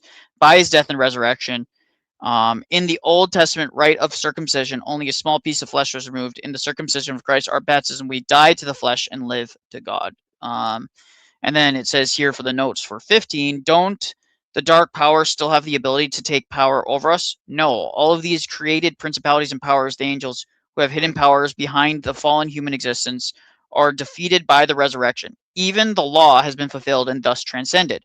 Christ triumphs, and he rides in triumphal procession, leading out the prisoners of war in chains before him, while he falls behind in his glorious, shining victor's chariot, the cross. So they don't seem to be taking away that meaning the way you're taking away that meaning. If you study that in context, it's a debt note that is what it's talking about. So the idea would be if I am a house, okay, because this passage is talking about regeneration and baptismal regeneration and all of that, theosis, it is speaking of all that. But the way it is if you are a house, but because of debt, you owe the electric company $1 million, you are not at peace with them, you're not in friendship with them because you're in debt to them, and you don't have $1 million. So you cannot go and illuminate every room of your house because you have no power. So the first thing that has to happen before infusion, before even the infusion of power from the electric company, is you have to be reconciled and made at peace with the electric company. In the way that's done, if you don't have the money to pay that debt to get your electric turned back on, it means somebody else does it. So what is happening here is Christ on the cross pays that debt. He gives and pays and gives the love to God the Father that is sufficient for all of mankind. And then therefore what happens is those of us who unite in the faith, then we are reconciled and therefore infused. There's a problem with that. There's a problem with that. Because now you're getting into an exchange-based thing, and now the second thing that you're doing is if Christ's payment was sufficient for all of mankind, why are there reprobates? Because not everybody unites to Christ. So while Christ truly his payment is sufficient for everybody because he's infinitely God, the payment is only shared to those who turn and unite with Christ. So if you do not want friendship with Christ, then you do not receive friendship with the Father because you do not receive the meritorious value of the cross. So right here, the Counselor Black Grenade, to continue on with what our position is, God did not have conditions of reconciliation imposed on him. So there was no debt that we imposed, like God has to do a wage, or God has to have this payment done, because if he doesn't, then that's being imposed on him. You can't have something external to God imposing something on him that he has to fulfill in order to forgive us. God can forgive us irrelevant of whether or not we pay the debt or not. Just as the prodigal son. Did the prodigal son repay the debt he owed the father? No. Right? So your interpretation of Colossians has to be in line with the understandings of these other areas of Scripture. Second thing it says here, similarly, honor has requirements to be restored. Ancient Greek honor requires dishonor. So he healed our condition through his whole life.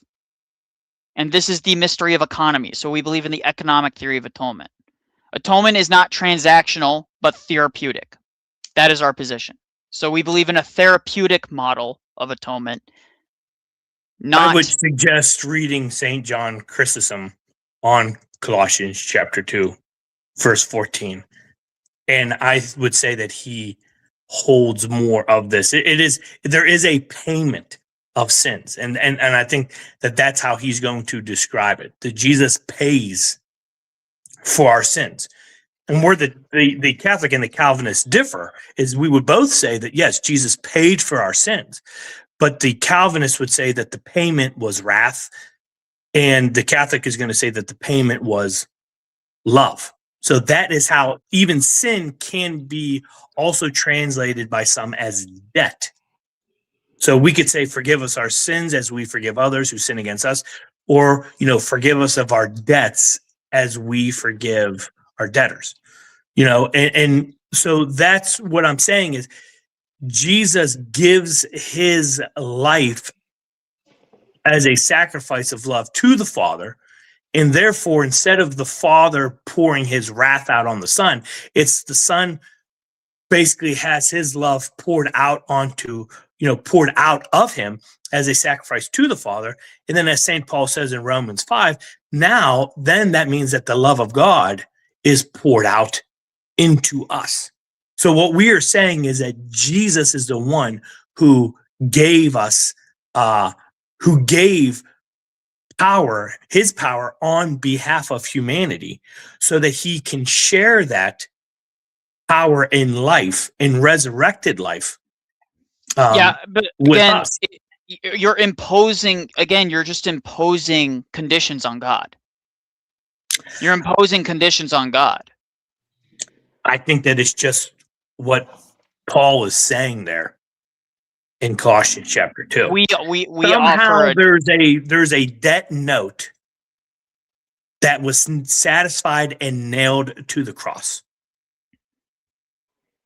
Excuse And me, can I ask you a question? yeah, man. So what teacher in Catholicism are you following to get this conclusion? St. Augustine's, Thomas Aquinas? I'm having a I really mean, hard obviously you could see understanding where satisfaction in Anselm and Aquinas, but it's vicarious. It's called vicarious satisfaction, and vicarious comes from the word vicar, means another. So it means satisfaction was made by somebody else. It's And just, I have one more question.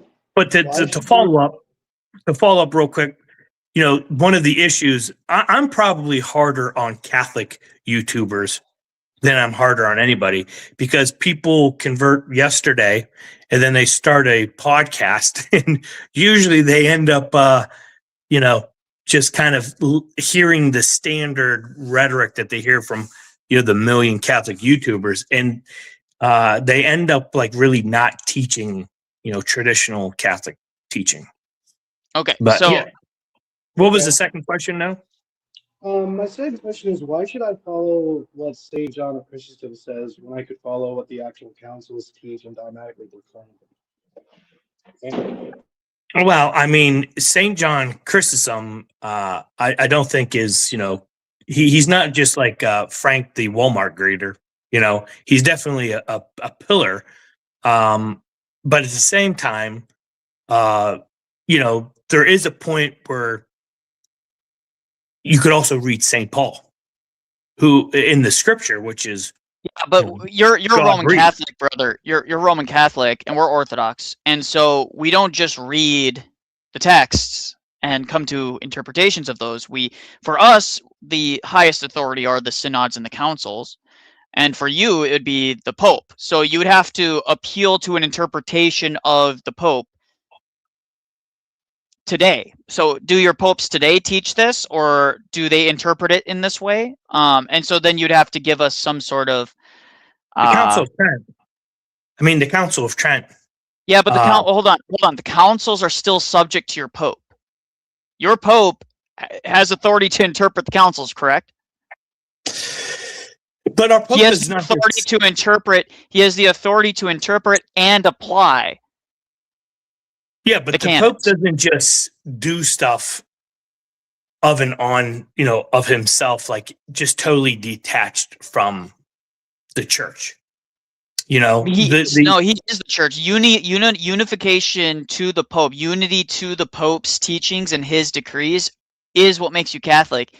There is no church and then the Pope. Without the Pope, you have no church. That is what your church believes. Right, but they're not at enmity with each other. So, I mean, the Council of Trent... You can claim that, but then you have to demonstrate that there is no contradiction or inconsistency. Have you ever read the Council of Trent on justification? I've read a lot of Catholic literature and a lot of different things. I guess the question is, again... it's only like the length of the book of Romans. Have you ever... on justification. It's very specifically clear that Christ is the sacrifice of the cross is the meritorious cause of our justification. That's verbatim. Yeah, but that's not Anselm then. Merit has to do with... Yeah, but Anselm's satisfaction theory is not the same. And that would also seemingly contradict, again, the earlier councils. Like, so St. Maximus right here, St. Maximus the Confessor. How is it that we were said to commit sin and to know that we have sinned, while the Lord is said to have become sin without knowing sin? Because Adam's natural power of free choice was corrupted first. It corrupted nature together with itself, losing the grace of impassibility. And thus the fall of free choice from good towards evil became the first and blameworthy sin. The second sin, which came about as a result of the first, was the blameless alteration of the nature of incorruptibility to corruption. Now hold on, it continues. Our Father and Savior corrected this mutual corruption and alteration of nature when he assumed the whole of our nature by virtue of the assumed nature he too possessed passibility as something adorning the incorruptibility of his free choice. And for our sakes, through the passibility of nature, he became sin. But he did not commit voluntary sin thanks to the immutability of his free choice. To the contrary, he corrected the passibility of nature through the incorruptibility of his faculty of free choice, making the end of nature's passibility. So this just shows that Christ, it was a voluntary assumption and not a transactionary purpose for which he came in. And then he continues and says, the alteration of our nature through incorruptibility to corruption came to all men through one man, who voluntarily turned his free choice away from the good, so too through one man, Jesus Christ, who did not turn his faculty of free choice away from the good. The restoration of our nature came from corruption to incorruptibility, came to all men. The Lord then did not know my sin, that is, the turning away of my free will. He did not assume my sin, neither did he become sin, but he became sin because of me. So I think that really goes back to the Orthodox understanding of the therapeutic understanding of atonement. We don't understand it as an exchange based. It doesn't mean that there's just one aspect. So we definitely believe that there is a therapeutic aspect of atonement. And it's an argument I even can use against Protestants in the idea of penal substitution only being a substitutional idea of Jesus just taking on the punishment. Because in Romans 4, Paul ends with saying that Christ died for our sins and that he was also raised for our justification. So that means that for him to be raised for our justification, what the issue is that the Orthodox is saying that justification is only the ontological change in the infusion of the new life of God in us. The Protestant is saying that justification is that legal sense where Christ was a penalty substitute. God punished Jesus, therefore he does not have to punish you. The Catholic is saying that there is both legal and ontological language when it comes to justification. So yes, we do. So God is love. The Trinity is a relationship of love. We didn't have any love. Jesus gives this love to the Father on our behalf, that the Father takes that love and gives that love to us. That what Jesus does, not only, as the Catechism says, justification is not only the forgiveness of sins, but is also the gift of the Holy Spirit being poured out into us. It is both a forgiving and satisfactory work of Christ on the cross that is meritorious, and it is also ontologically with us. And so I have no problem if you want to call it like Jesus takes on the consequences of our sins, because the language of penalty can be confusing. But yeah, like Jesus comes and meets us in the pit that we were at. He doesn't meet us as at the state that Adam and Eve were in before they fell. No, he has to take on the curses that are the consequences of our sin. And I would agree with you. The Orthodox, when they say God said, don't take from the tree, for the day you eat of it, you shall surely die. That is very different than saying the day you eat of it, I'll kill you. So I am agreeing with you, like this consequential language, but that's what I'm saying. So death is a consequence of Adam. It's not that God's saying, well, your father did this and he deserved the electric chair, so now I'm going to put you in the electric chair. That was my original point. It was like, I would, but there's a different nuance of original guilt that is different between a Catholic and a Calvinist. Yeah, we would just reject original guilt wholesale. But here, we can listen to this real quick and tell me if you think that this is a fair breakdown of the Catholic view. Orthodox terminology. Now let's ask the question: was Anselm worse than Soterikos? But first, an audience question. Right. I like the idea of salutism. Anselm worse than Soterikos. For that, we're going to skip to God's hot to quote God. The whole we're trying to get to the. There we go. So again, we're going to Aquinas.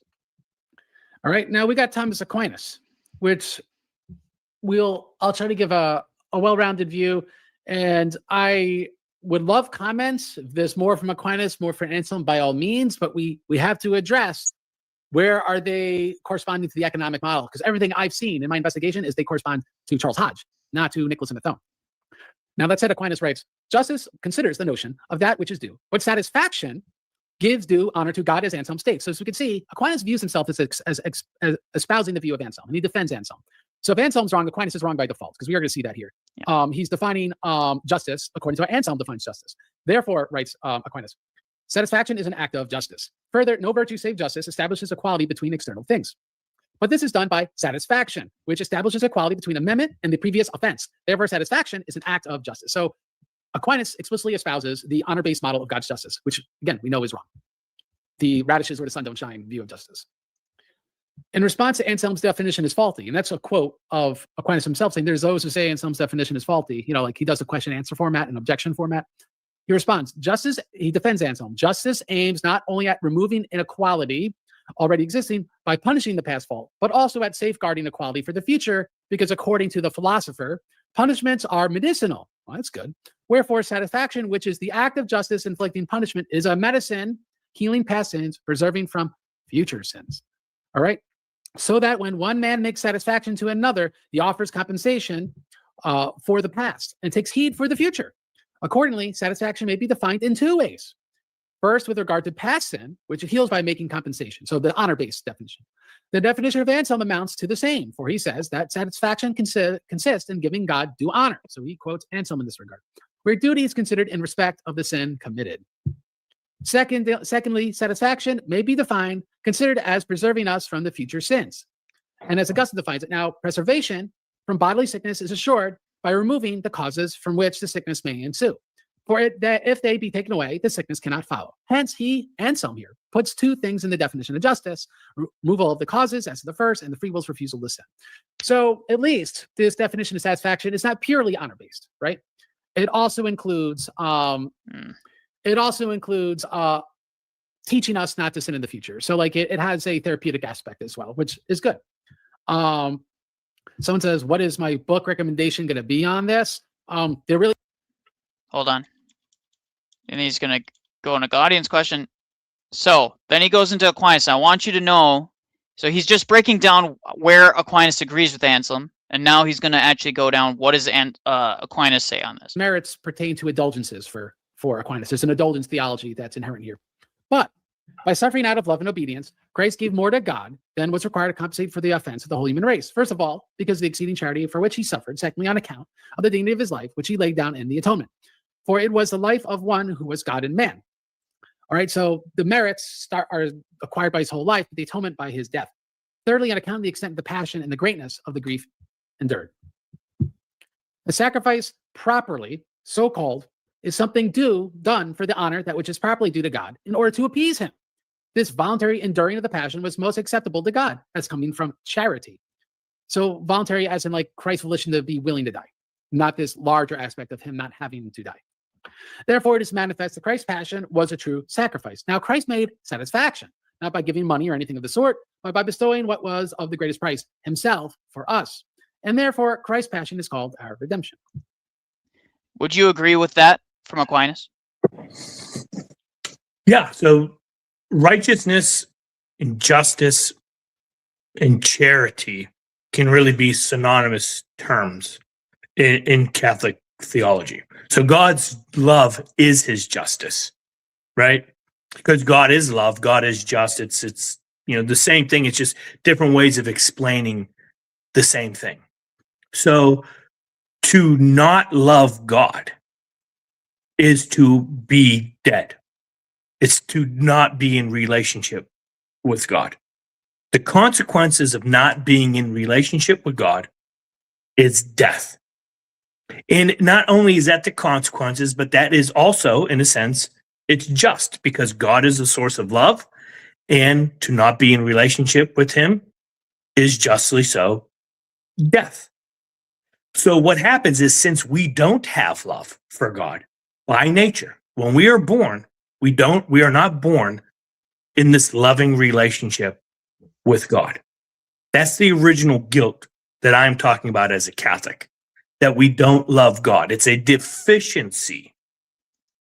So now what happens is, since I don't love God, I'm not at peace with him. I'm not in a relationship with him. I'm not playing catch with him with a football because I have no arms. I can't throw the ball back. He can throw the ball at me, but I can't throw it back. I do not have the power to love God. So what Christ does is, by him, who is not only has true humanity, but since he's infinitely God, when he gives his life based on his own will, it's a sacrifice of mercy.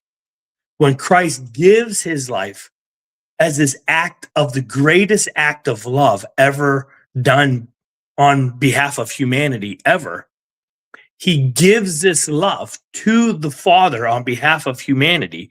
And basically what he's doing is he's giving this to the Father because he wants the Father then to give that to us. Yes, I get it, but you're saying it's the law of reciprocity, except the difference is from Aquinas's view is it's a positive, as the chart here shows. You have a positive understanding of reciprocity, whereas Hodges in the Calvinist view would have a negative law of reciprocity.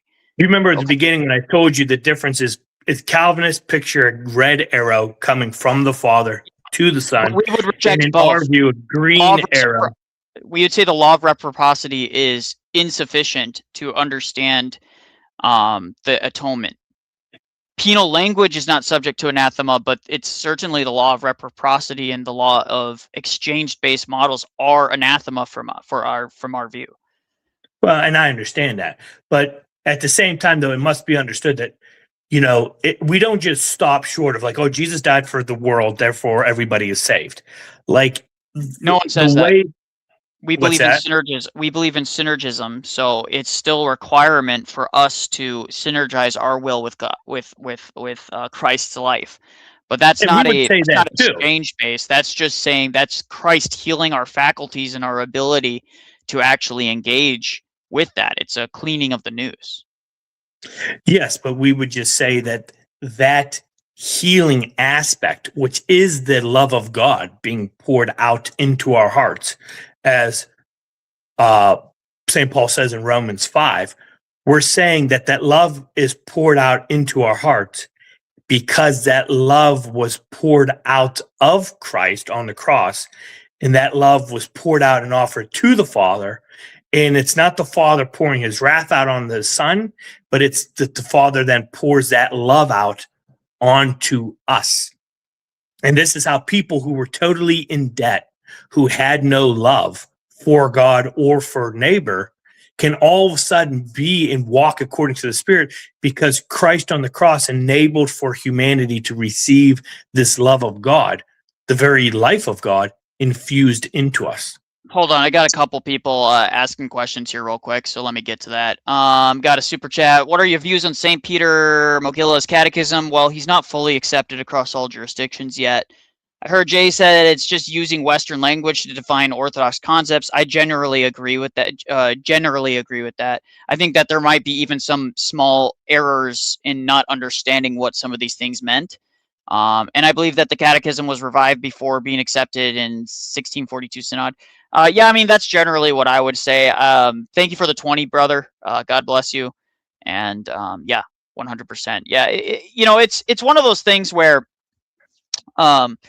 a lot of people want to reduce our theology to catechism, and that's not really how orthodoxy functions. Orthodoxy functions in terms of praxis. Everything is reflected in our praxis. So if it's not reflected in our praxis, the understanding of that, and if it's not seen in the divine services, if you're not attending the divine services, there's a problem.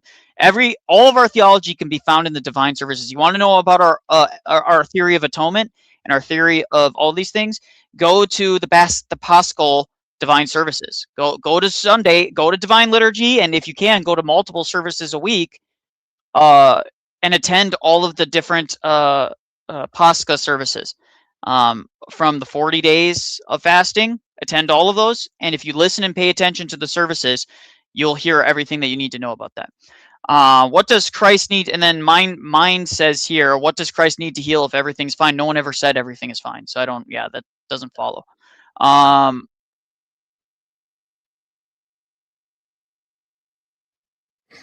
Hey, brother, if there's no more questions for me, I'm gonna hop off, man. I don't want to overtake your. No problem. I need to get with these. But thanks for hopping in. I appreciate you giving the Roman Catholic view. God bless you. Have a wonderful day. All right, buddy. God bless you, my friend. There we go. Okay. Let's see here. Someone said, more or less, we acknowledge the suffering. Humans' fallen nature condemned him. The glory of Christ on the cross and conquered death in the resurrection. Okay. Pretend, are you still Catholic or have you left? I think he's talking to pretend philosopher. And then Sklolizima. First mistake was listening to Dyer on anything. Well, I think your mistake is that you don't actually make an argument. Okay. What did Jay get wrong? See, this is the thing, is that like all these people have a big beef against Jay, but none of them can point out anything that he's saying that is unorthodox. And then none of the clergy that I've spoken to, none of the big name clergy, Father Stephen DeYoung, Father John Whiteford, Father Josiah Trenham, numerous bishops that have been on his channel, Father Ron, Father Moses McPherson. We can go on and on and on. Every single major clergy that is in the online sphere that produces online content, Father Panayotis, none of them say that Jay is wrong. None of them have come out and said Jay got this wrong. None of them. So why not you actually address what Jay is saying rather than just be like, no universal catechism? No, the catechism is attending the divine services, slow boy. The problem with these people when they complain about Jay Dyer, no magisterium. That's not what that implies. Dude, you guys don't even believe that your catechisms are infallible. It is your bishops, it is your pope, and the Vatican that bind you to interpretations. 1 second, Pius. I got to rant for a second. Okay. You guys don't believe in catechisms are infallible either. They're not fully binding. It's the Pope's interpretation of those things that is binding. It is the Pope's interpretation of the canons, the Pope's interpretation of the writings of the councils that you believe is binding. In fact, you don't even believe the councils are binding. Because you guys venerate Nestorius. You brought in the Ruthians. And the councils explicitly condemn Nestorius. And yet you guys have people in communion with your popes that venerate Nestorius. So you guys are hypocrites and you're liars. Okay. Okay. So what I was going to say is that, like, these people can't point to one bishop that complains about Jay Dyer. Even his own bishop back in the day when he started said, yeah, I don't believe in your conspiracy nonsense, but your theology is great. Keep up the great work. Thumbs up. Like they can't really point to anybody. They can't find a single person that comes out and says that Jay is teaching something unorthodox or is expressing an unorthodox opinion on anything. They can't. Damien, yo. Okay, I'm trying to catch up to the comments, guys. Just 1 second.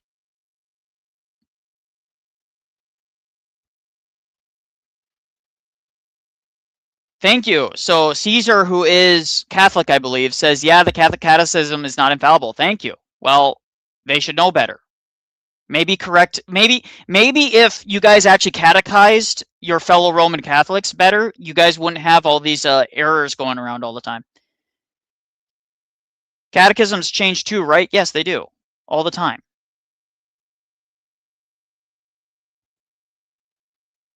So Patrick Ronan asks, what do you mean by him not being universally accepted? I don't know much about the canonization process. The canonization process is very simple. One jurisdiction will say, hey, we are recognizing this person as potentially a saintly person. And then the rest of the Orthodox jurisdictions will either accept it and say, yes, we recognize this person's sainthood, or they'll say, there's too many questions for us to give the okay for universal veneration. Locally, it's fine at that point, but it's still not universal. So I know some people do take issue with that, but frankly, at the end of the day, Saint Peter Mogila, even if he is, doesn't make him infallible, and it doesn't make his catechism infallible. So it's kind of irrelevant. People like bring him up as if it's like a gotcha. Okay. Nestorius was not Nestorian. Oh, yes, you're right. You're absolutely right, Caesar. Nestorius wasn't actually Nestorian. The council falsely condemned the man. So you're smarter. Your church is better than the ecumenical councils that condemned him. Condemned him, the person. They didn't just say Nestorianism, this concept that people accuse Nestorius of. Yeah, okay. Wow, ridiculous. Absolutely ridiculous. Pretend philosopher, the danger of the Roman Catholic system is the paying debt system, which has been long history on its people seeking, suffering, abuse to be made right with God. This teaching has caused devastating harm. Well, yeah, that's why they believed in self-flagellation. They believed in self-abuse. They have saints that carved Christ's name in their breasts. They have saints that had all sorts of crazy mortification. Okay, that's not biblical. That's not patristic. That is not from the early church. That is not from Christ. Okay. As far as I'm aware, the only church father that actually did anything like that was Origen, which they have icons of in like the Western Church of him. Profound Beam, SARS Saint Nicholas II, who is my patron saint, is recognized pretty much by every Orthodox jurisdiction. He's recognized in Georgia, Serbia, Romania, Bulgaria, at least. And I'm not aware if the Greeks do, but I'm pretty sure they do. The Greeks 100% do. I go to a Greek parish. We celebrate them every year. So, yeah. Okay, so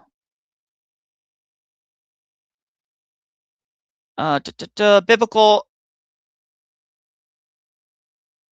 A lot of cuckoos in the history of the Orthodox of the Catholic Church. Or sorry, absolutely.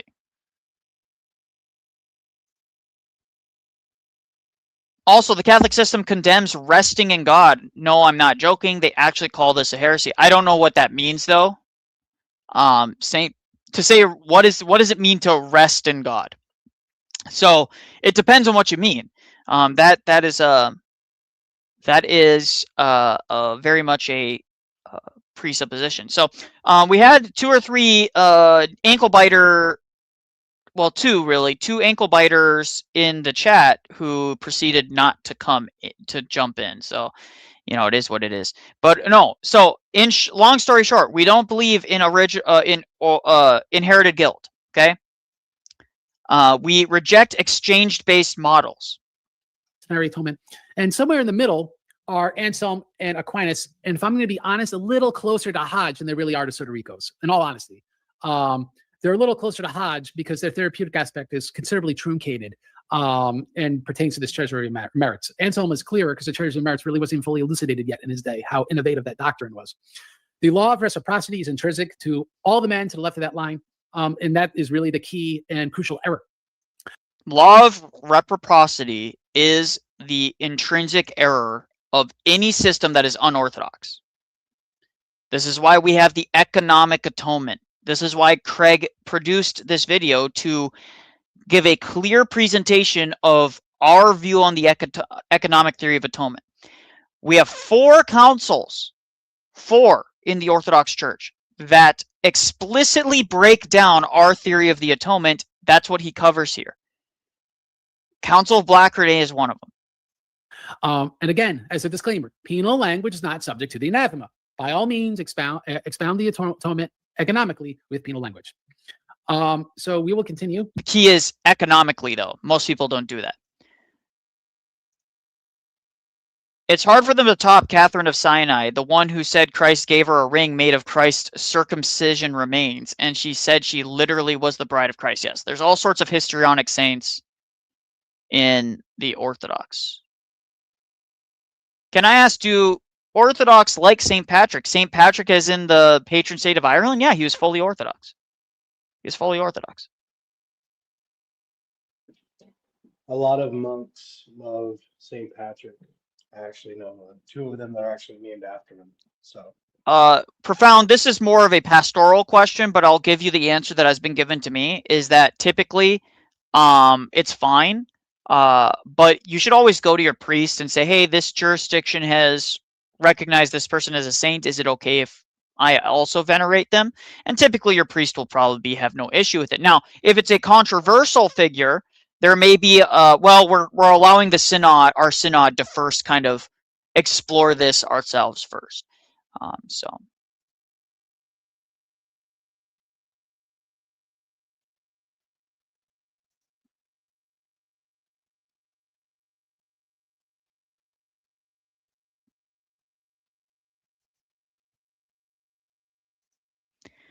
If I became Catholic and I retain my friends and family and grandma who's Catholic, and would she be sad if I can't go to mass with her? If I become Catholic, if you mean Catholic as an Orthodox Catholic, then we would say, yeah, you can retain your friendships with them, and you can even break bread with them, but you simply can't go to mass with them.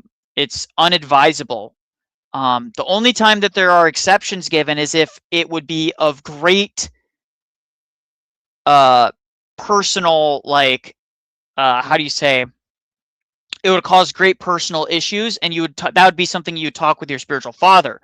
Your spiritual father would work with you with that stuff and tell you if it's advisable or not. Typically it's unadvisable. However, there are exceptions that have been given, but with the caveat that you are not to take of the Eucharist or participate in their sacraments there.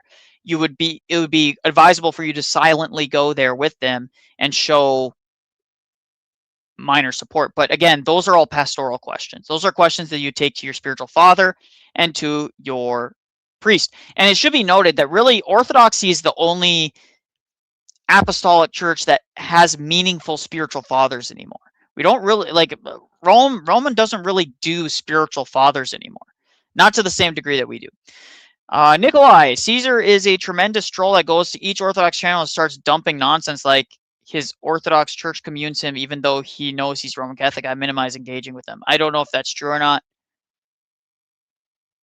If you're looking into Orthodox church, then look into it, but I don't know why you're asking me all these questions.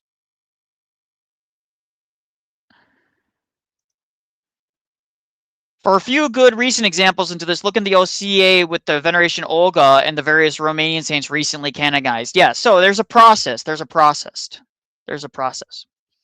Just like Father Seraphim Rose, if he's recognized by ROCOR, I think you'll see the dominoes of the other jurisdictions go really quickly with him. So. All right.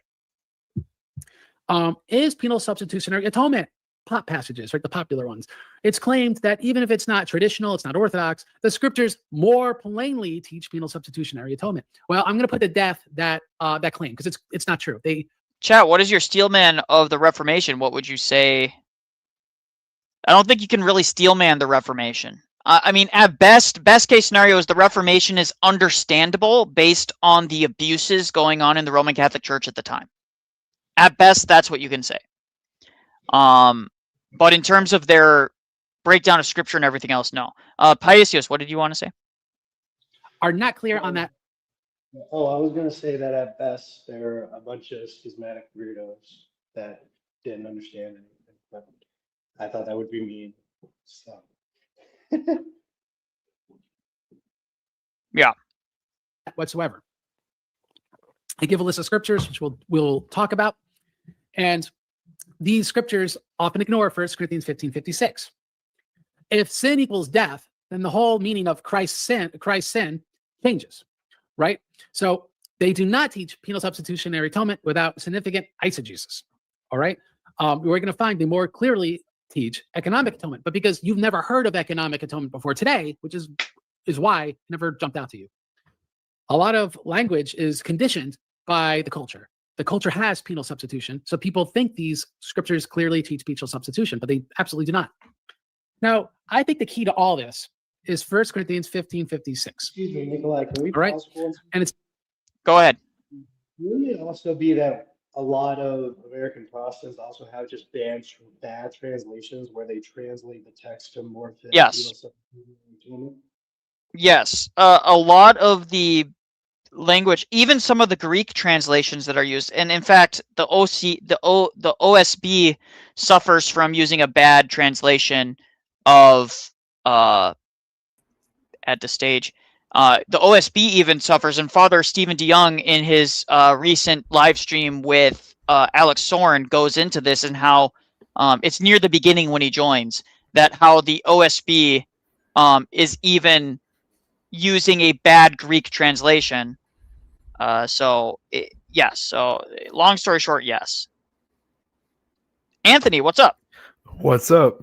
Nothing much. I just wanted to pop in because I know this is a subject that I've studied a lot. Oh, that's great. Then go ahead. Why don't you speak? Oh, why don't you speak up? Well, by the way, first question. What did you have you seen Craig's video on economic atonement, and what did you think about it? Oh, I did. I thought it was great. Yeah, I thought so too. I thought it was perfectly encapsulates everything that I've ever been taught in the Orthodox Church. So. Yeah. No, actually, do you know Justin from Transfigured Life? Yes. Well, I don't know him, but I know of him. Yes. Yeah. So he actually goes to the same parish that I do, and we talk about this sort of stuff all the time. Ah, nice. Yeah. Which parish you guys? You don't have to say, but what parish? We go to or general. Like, is it jurisdiction or what? OCA. OCA. Okay. Yeah. Okay. Yeah. Yes, love the UCA. Let's go. Okay. Yeah, so most people actually don't know. I don't know if you don't know. I attend the Russian Orthodox Church under the Moscow Patriarchate here in Korea. So. Nice. All right, go ahead. What do you have to say? I'm sorry, I keep on interrupting. No, you're good. You're good.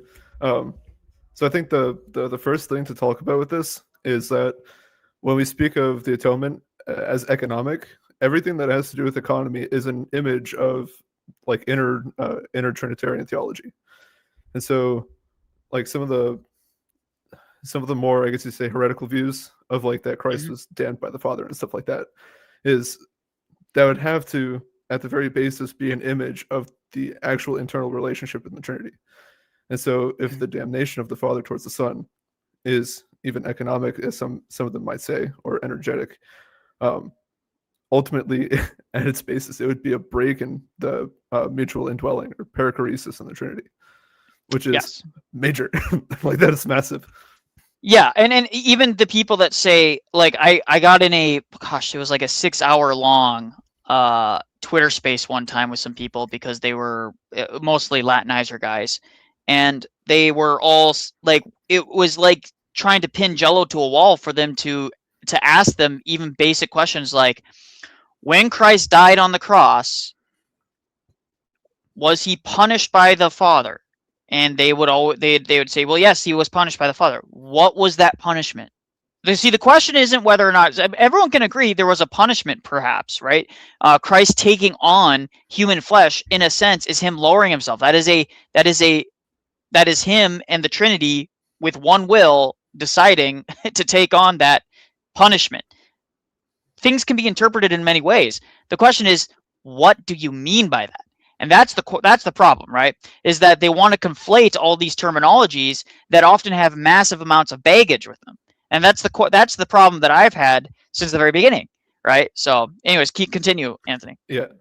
Well, also, like, when it comes to the term of punishment, it's often completely forgotten that the punishment or the mankind's punishment is oftentimes referred to as death, or it's just death. And so Christ taking the punishment on the cross would be Christ taking death on the cross. Yes, voluntarily. Voluntarily, yeah. Yes. always have to say that, because there's those random people that'll be like making a big issue about it. Yeah, no, you're totally right. I think, and then another thing that I always point out is that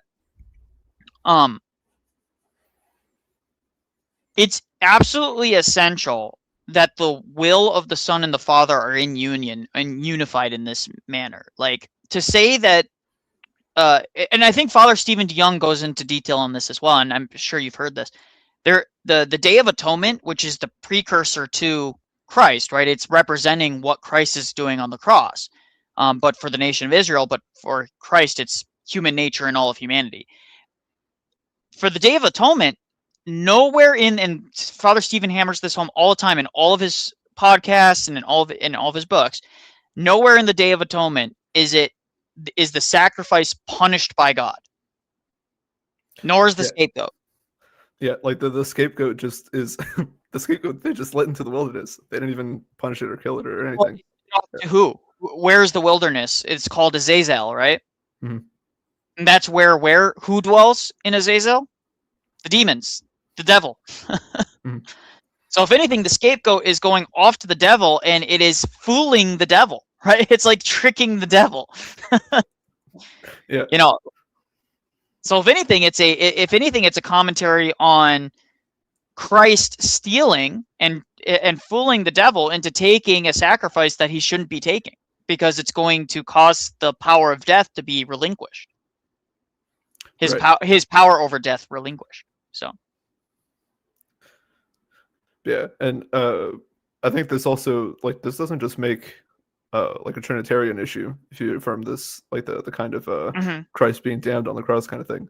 It's like some people would just escape and say that, or try to escape and say that he was punished in his human nature on the cross, which, I mean, at its basis is Nestorian. It's like you can't say that that Christ as the person was punished according to his humanity, because I mean that would just kind of break the kind of theandric unity that he has. And it's like St. Maximus, actually, he talks about this in stressing the theandric unity, or I guess you say the synergy in Christ. And so if the will of his human nature and the will of his divine nature was fundamentally separated, and that one of them didn't actually and that one of them was actively being punished, that's like, yeah, you're splitting the natures of Christ. And now you're splitting the personhood of Christ. Now you're a Nestorian. all of them lead to one another, and that's why only the Orthodox, this is genuinely true, only the Orthodox view on these things is actually consistent. It is only the Orthodox view that is consistent on this. And in fact, really, the Orthodox view is the only thing that can make sense of all sorts of things. There was actually a really brilliant, let me share this actually, maybe you guys would find this interesting. Share screen. Yeah, share. And then I gotta add it to stage. There we go. So John Foy actually talked about this, because say no Christian believes in the third eye. If they do, they worship the devil. But that's actually not entirely true, right? So John Foy said this, and I really like what he had to say. The third eye is simply a reference to the noetic faculty that every human has capacity to operate. Programs like the Gateway Experience, remote viewing, astral projection, etc., all rely on manipulating the noetic faculty to go outside of the body. But the true Christian uses the noetic faculty to stay firmly within the body as an act of contrition and humility. If you go outside the body with the noetic faculty, you open yourself up to innumerable deceptions in the aerial realm. So I wanted to point that out. So it's really interesting to me that only Orthodoxy can make so, like, all these people that are like, this is why there's so many, by the way, this is why Orthodoxy is so attractive to so many former occult and Kabbalist, and what's the other one? The hippie guru crap. What is it? Oh, New Age? Totally. New Age. Thank you. I always forget. It's like, but yeah, the hippie New Age stuff. All of that is very attractive for a lot of them coming into Orthodoxy, because they actually can make sense. It's like, I've had these experiences. You can't tell me I haven't. It's just disordered way of approaching it. It's disordered. You're taking that which is ordered and disordering it away from the way that it should be. And Orthodoxy makes sense of that. Whereas a lot of these other like I grew up Reformed. I don't know if you grew up Reformed, Anthony, but I grew up Reformed, sort of, yeah. and they kind of completely, like, the spiritual is never even touched upon. Everything is salvific. Everything is about salvation for them, and reaffirming it's mostly about salvation. assurance. Yeah. And I thought it was really profound that Father Ron said in 26 years of him being a priest, he has never done a sermon on salvation. Because what's done is done. Right? What Christ accomplished is accomplished. Now now the burden is on us. The duty is for us to come and join with him. Right? Yeah. Christ already sanctified the human nature. It's just for us to become sanctified now. Yeah, exactly. Yeah. So, and I think that's what's so brilliant about it. Do you have any other anything else you want to bring up, Anthony, while you're here? I mean, nothing Anything, if you- specific. Nothing specific. Unless something pops up. But Let me try and did you see Alex Soren's latest video on Calvinism? I'm actually about halfway through it. Okay, well, you know what? Well, let's pull it up here, because it's actually really good. And as a former Calvinist, I love bashing on the Calvinists. Somebody was asking if I could do my best Father Stephen D. Young impression. That's crazy. I can't really do impressions. Father Stephen D. Young is so funny. And the thing is that you saw were you here for when he was laying in on that guy? Oh, yeah. Oh no. Dude, that was so, I wish I would have stayed on stream for that. That would have been so great. Oh Lord.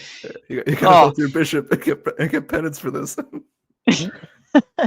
Well, the thing that I think it's right, he's right to be offended, because a lot of these guys are all claiming that, all of these Orthodox people, listen, when they call me a modernist, by extension, what they're doing is they're calling the people that catechized me modernists. And the people that catechized me were my bishop, my priest under the Moscow Patriarchate, and I was catechized under the Greeks for a period of time too, under Elder Ephraim's monastery. So you're calling Elder Ephraim's monastery and the people, his spiritual sons, people that directly knew him, modernists as well. Right? That's insane. Yeah. You know, all these holy and pious, like, Athonite monks, they're all modernists. All of them, they're all modernists. So let's go.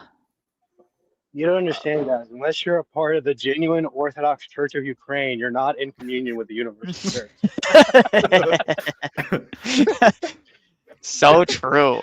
unless you're part of the Kiev Patriarchate, you're not a true Orthodox Christian. Yeah. At the stage. So so the I do roadmap. have one thing to say. I started watching this video while in the car with my grandmother, and as soon as he started talking about dead children, I had to turn it off because my grandmother looked disgusted. Yeah. Well, but that's the thing is that what people don't realize is that this is the natural consequence of that theology. To say that unbaptized infants are damned by necessity. I've literally numerous times heard these guys say that, and they're Orthodox, allegedly. They say unbaptized infants by necessity must be damned. Even though, okay, at best, you can say that there is maybe a small consensus, and by small I mean one or two church fathers that say, and these are the church fathers that are typically seen as authoritative, that speculate. They don't even say it's dogmatic. They say they speculate that infants are in the heavenly mansions, but they experience a lesser degree of glory. Right? They don't experience the fullness of God's glory because they weren't baptized. At best. However, there's the problem with that, and I wouldn't say problem, is that because they don't really go into detail, is that in the eschaton, Orthodox we don't believe in beatific vision. We're not Catholics. right? This is something that gets a lot of people confused. And, you know, Anthony, you probably understand this as well. And Pelagios, we're not Catholics. We don't believe in the beatific vision. We believe in theosis as an everlasting process, epikasis, or always have a problem with this word, EPEKATISA, or SIAS. Do you guys know how to say that? Epikatasis? Epikatasis, thank you. Yeah. I don't know English, Nikolai. Forgive me. Dude, I'm terrible. I'm terrible with Greek. That immediately discounts this idea that infants are in this static state in heaven, because nobody's in a static state in the eschaton. Not even, by the way, this is true too, not even the reprobates, not even those condemned to hell are static. They're just static in antitheosis. They're in perpetual motion away from God because they hate God, right?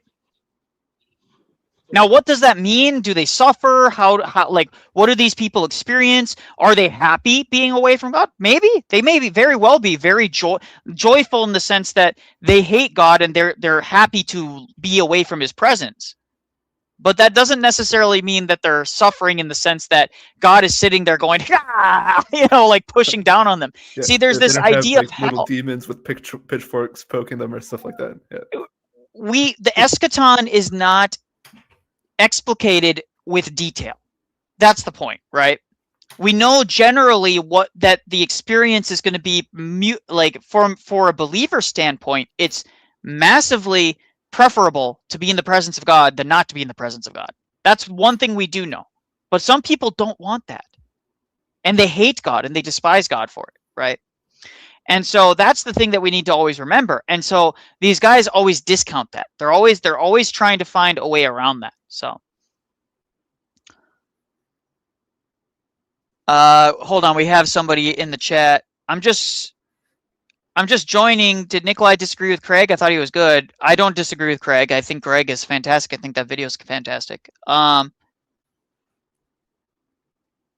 you given everything you own to the poor? Why is that relevant? Heidi, have you?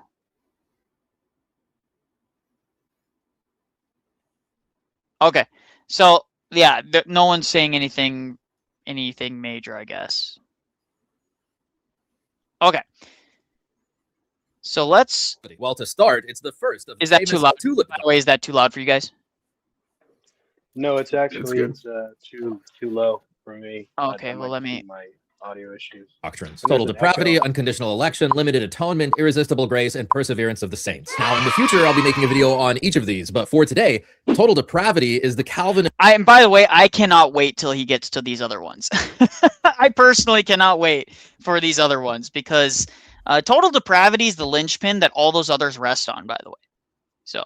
Understanding of anthropology. It's how they see human beings within their theological system. Calvinists affirm that humanity is special in that we're created in the image and likeness of God, and originally we're created very good. The doctrine of total depravity teaches that after the fall of man in Genesis 3, human nature changed. Calvinists, according to the doctrine of total depravity, teach that human nature is not good anymore, and that in fact, it is inherently guilty and sinful, that it is a sin nature. Calvinists teach that human beings have lost the ability. Sin nature is such an important thing to keep in mind, guys. Because what is a nature, right? People get the person nature distinction is so important to understand. Anthony, do you have any comments on person nature? I mean, yeah, it would kind of depend on the usage of nature, but it's like usually when this sort of thing is spoken about, it's like an essence in itself, like a sort of a substance that people have. It's like if people have a guilty substance. This is the operative. Yeah, this is the operative question. Do persons sin or nature sin? Persons. Persons. And why is it persons and not natures? Well, because the person is the one that is the person is the one that enacts their instance of the energies. So there we go. Yes, because you are accountable. Because if it's natures that sin, then Christ, when he takes on human nature, what is he taking on? Sin. Sin. Yeah. And Christ cannot become sin, guys. Christ is not becoming sin. I promise you, he's not. Because what is sin? So, because then this leads to the next question: what is sin? Yeah, I mean, sin is a privation. Well, it is a privation, but like sin is a movement of the will away from God, or that which is rightly ordered, right? Yeah. So how can Christ take on a nature that is ordered away from God? A nature that's Not ordered away from possible. himself. Yeah. So to respond to God or even to understand spiritual truths in any saving way. Let's go to some Calvinist sources now so that we can explain these claims a little bit more thoroughly. The Westminster and London Baptist Confessions, which are, I presume, the most popular Calvinist confessions today, state that after the fall, the guilt of Adam's and Eve's original sin was imputed. Well, this is a question actually that I just came up with, that I just thought of. Which one is better? The London Westminster Confession or the Second London Baptist Confession? Which one is authoritative? Right? I guess it would depend who you ask. Whatever my pastor says. That's what's If they what he says contradict up in that pulpit every Sunday, that's what's authoritative to me, boy. Yeah, if they contradict, which one takes the cake from the Calvinist view, right? This is a problem because it attacks the assurity that you have in its statements, right? And if someone says they're in full agreement, then really you have to ask yourself, then why is there a delineation? Why do some people follow Westminster and some people follow Second Baptist, right? Major problem. And the same death in sin and corrupted nature. And then sorry, I can't even help myself. And then the operative question is, why do we care about what any of these people have to say in the first place? Because sola scriptura. Like, why do I care what the right of private judgment explicitly says that you cannot be bound by any confession, creed, or authority over you. It is the Holy Spirit in you that guides you into all truth, and nothing else can bind you. Only the Holy Spirit in you.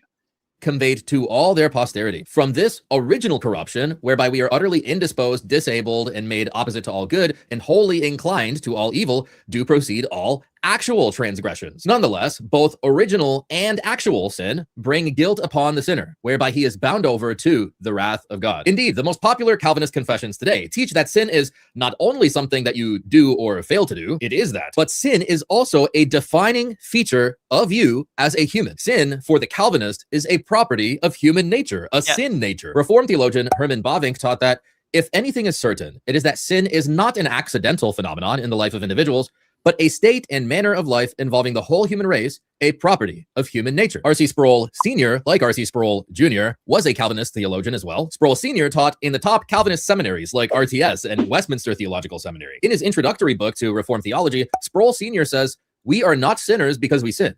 We sin because we are sinners. We are born with a sin nature." Now, this is not limited only to adults or teenagers. This applies to children and infants too. John Calvin himself taught that guilt is from nature. Even infants, bringing their condemnation with them from their mother's womb, suffer not for another's, but for their own defect. No, their whole nature is, as it were, a seedbed of sin, and therefore cannot be but odious and abominable to God. With this now, Anthony, Paisios, can you guys think of any scriptures that would contradict this idea that infants are odious and abominable to God? Wouldn't it be like Luke 1 or whatever the story of Herod is? Yeah, the holy innocents, that would be one. Yeah. Oh, you also got the forerunner leaping in his mother's womb. Yep. Yeah. Hey guys, hey, how are you doing? Just to chat. A couple of Psalms and Proverbs where they yes, talk there's about, the glory of God. There's Psalms and Proverbs that say that the infants are innocent before God's eyes. There are let the little ones come to me, Christ, right? How can the little ones come to Christ if they're odious and abominable to him? For such as these are the kingdom of God. But I thought that they were odious and abominable. You know? So see, these are all the things that like this is where you just get in this vicious circle where they're never able to get out of this problem of sin nature. God created them, and by the way, God created them odious and abominable to himself. So God is like, from the Calvinist paradigm, not only is not only are they abominable and odious, but he created them so that he would look at them and say, oh, I'm creating them abominable and odious. He's creating them that way because God decrees it to be that way. So what? And I think the most telling part of this was when somebody, when a Calvinist actually called in, I think it was with Alex Soren, it was either with Alex Soren or with Cleve, and they had basically affirmed that God is the author of evil, which is insane. Yes, it was the James guy. Yes, the James Rivera guy called in to Alex and Father Stephen DeYoung, and it was like a 6-hour stream or something like that. Yeah. This backdrop that even babies are odious. What's funny to me is they'll believe that, like, children are abominable and God just wants to send them all to hell, but they won't baptize them to make them like actually glorified to God. You don't believe baptism does anything. and then the operative question is that, well, a lot of Calvinists have backed off this over the years now. A lot of them say, well, they're not accountable for any of these sins until the age of accountability. But then you ask them, where's the age of accountability in Scripture? And they don't have any words for it. They just say, well, it has to be the case because otherwise God's a monster. And it's like, well, yeah, you guys created him to be a monster. You guys made up a God who is a monster, who creates monsters, and then says, well, I'm not going to count them as monsters until a certain point in time.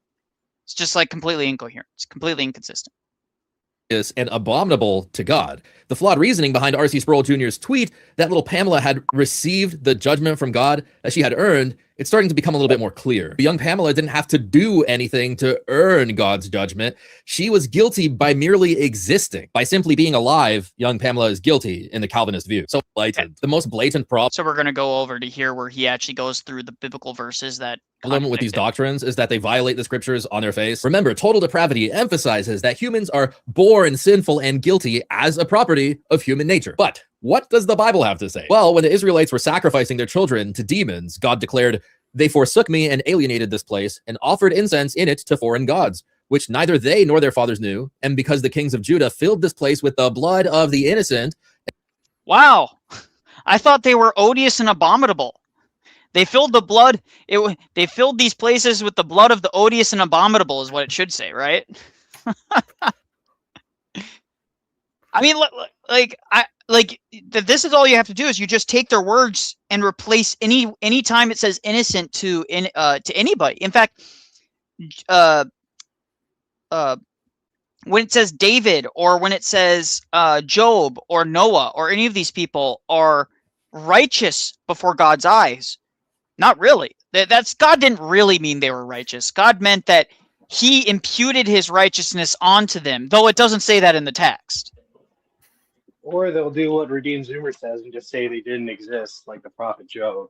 The prophet Job didn't actually exist, guys, because nobody can be righteous before God because of my incredibly heretical doctrine. Well, yeah, that gets into the whole. He believes in evolution.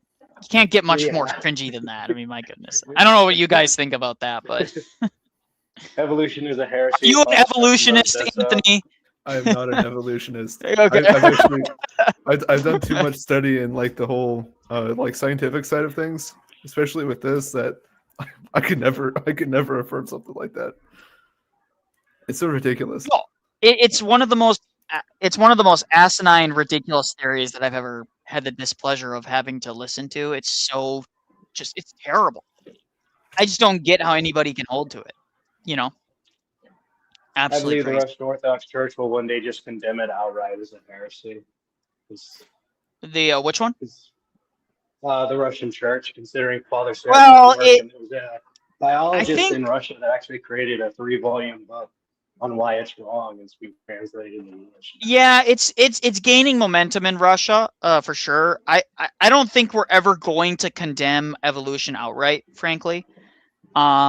Unless it loses complete and total popular public support, which I just don't think that's going to happen, unfortunately. That being said, I do think it's losing popularity. I think a lot of people. I think you know what's done in immeasurable damage to evolution. those stupid AI videos where where it shows like the worm and then it transforms into like a frog and then it transforms into like an ape and then it transforms, and it's like people are just like, this is like one of the most like, and forgive me my language, but one of the most retarded things that I've ever seen in my life. I remember people just raking it over the coals, and the person that posted the video originally saying, "Oh, isn't this like so amazing? This is so cool. Like, this is evolution." And then everyone's like, "Bro, this is embarrassing. Like, I can't believe I actually bought into this fairy tale." It's actually quite funny. So, and by the way, shame on the Roman Catholics for inventing it. Like, they used to brag about it, and now they're quietly sweeping like, "Oh, we didn't actually invent it. The Big Bane wasn't actually us, I swear, guys." So, the funny thing is, let's the continue. priest that invented it. Oh, forgive me. Okay, we'll continue. No, go ahead. Yeah, we're going to continue real quick. So, and built high places for Baal, so as to burn up their sons in the fire, which things I did not command or speak, nor consider in my heart. Again, in Psalm 105, or if you're using the Hebrew text, Psalm 106, they served their graven images, and this became a snare for them. They also sacrificed their sons and their daughters to demons, and shed innocent blood, the blood of their sons and daughters. So there's no way that you can, like, some people could probably say, well, innocent blood would be animals, right? Oh, they shed innocent animal blood.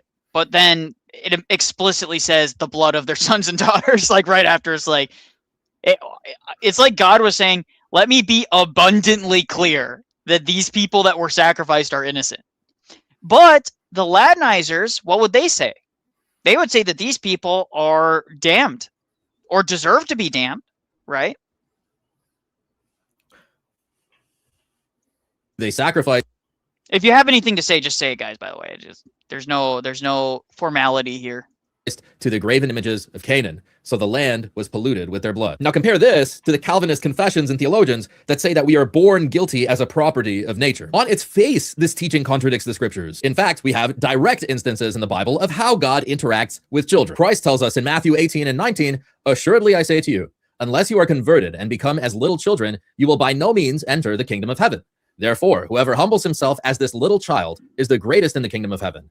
Let the little children come to me, and do not forbid them, for of such is the kingdom of heaven." This is God's attitude toward children. That I learned something about that. I learned something about that verse while reading "Bearing God: The Story of Saint Ignatius" by Father Andrew Swanek.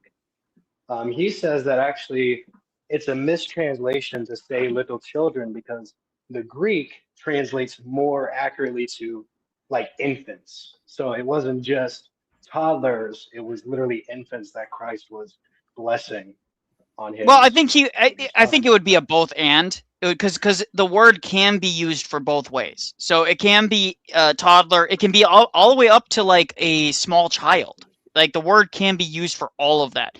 But it seems to be, Father Ron does seem to think that it leans more heavily into the infant side. And I think Father Ron is probably right about that.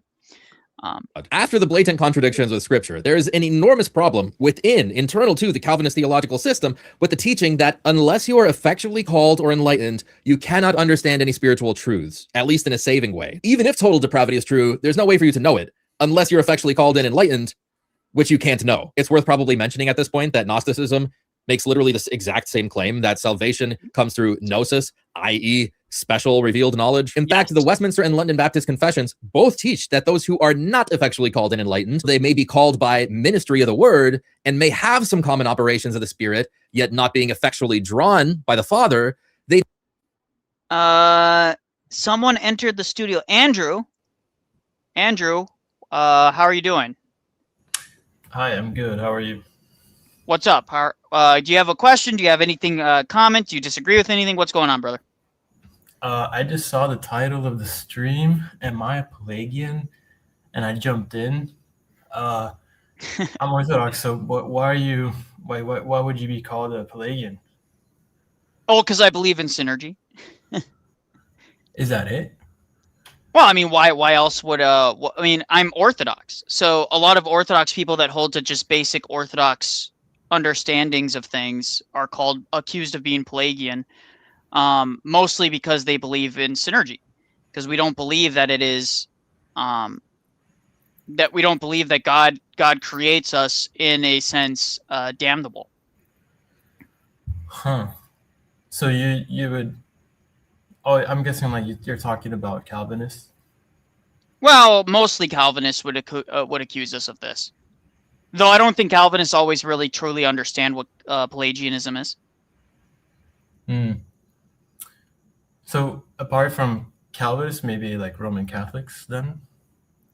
Well, Roman Catholics, it's a mixed bag with them because I don't think that there's any consistency with the Roman Catholic view. Okay. So I think the Roman Catholics contradict themselves quite often.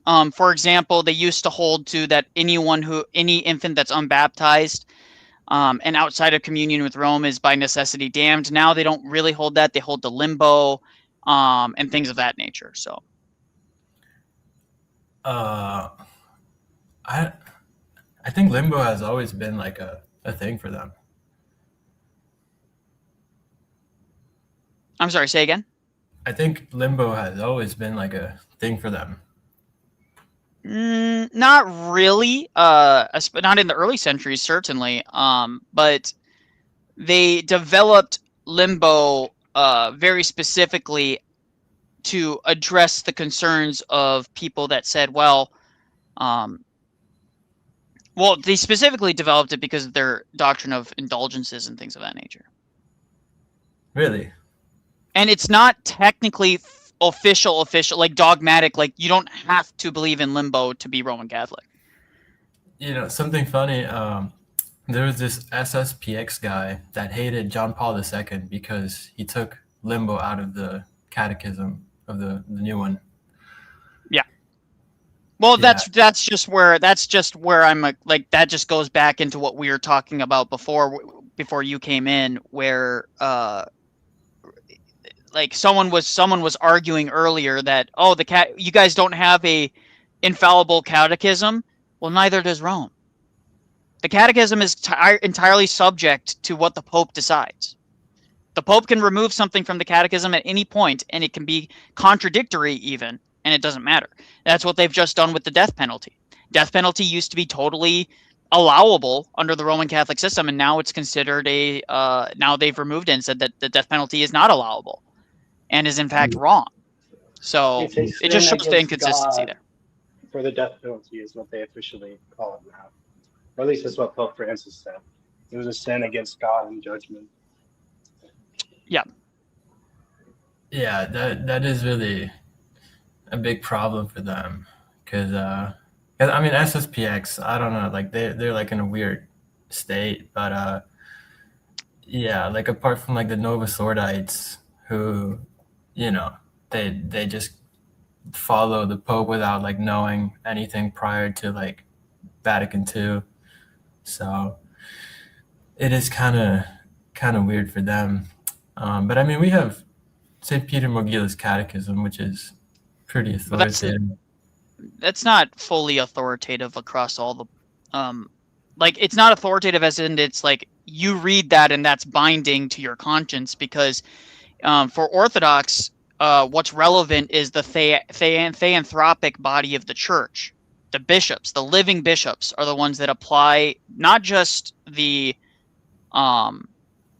like interpretations of the saints and the canons, but they're also the ones that apply the canons. They are the ones that bind and loose, correct? Yeah. Yeah, but I mean, like there's pretty like standard, regular stuff in there that's like, you know, just fine, and like every jurisdiction accepted it at that time or later. I think Moscow accepted it a bit later because they were, I don't know what their patriarchal status was, but it's not like, you know, dogma doesn't change. So like the things that are defined dogmatically there, that can't like be reformable. Well, I mean, again, it comes down to the interpretive framework that we're using, right? Yeah. Again, like this whole live stream before you even jumped in, I imagine, I don't know how long you've been here, but this whole live stream has been about how people can just Anthony was talking about this earlier, how someone can say punishment, but what does that mean? Right? In what sense? Well, just like punishment. Like, for example, Christ took the punishment for our sins. What does that mean? What is the punishment? Oh, I mean, Things like that. Like that. I'm just using it as an example, right? Yeah, So okay. like someone like the Catechism could say Christ took the punishment for our sins, and we like, sure, everybody, literally anybody could say yes. A Calvinist could say yes to that. Orthodox could say yes to that. Catholics could say yes to that. But clearly, there's differences, right? There's differences in how they understand and interpret that, right? The framework. Right, right.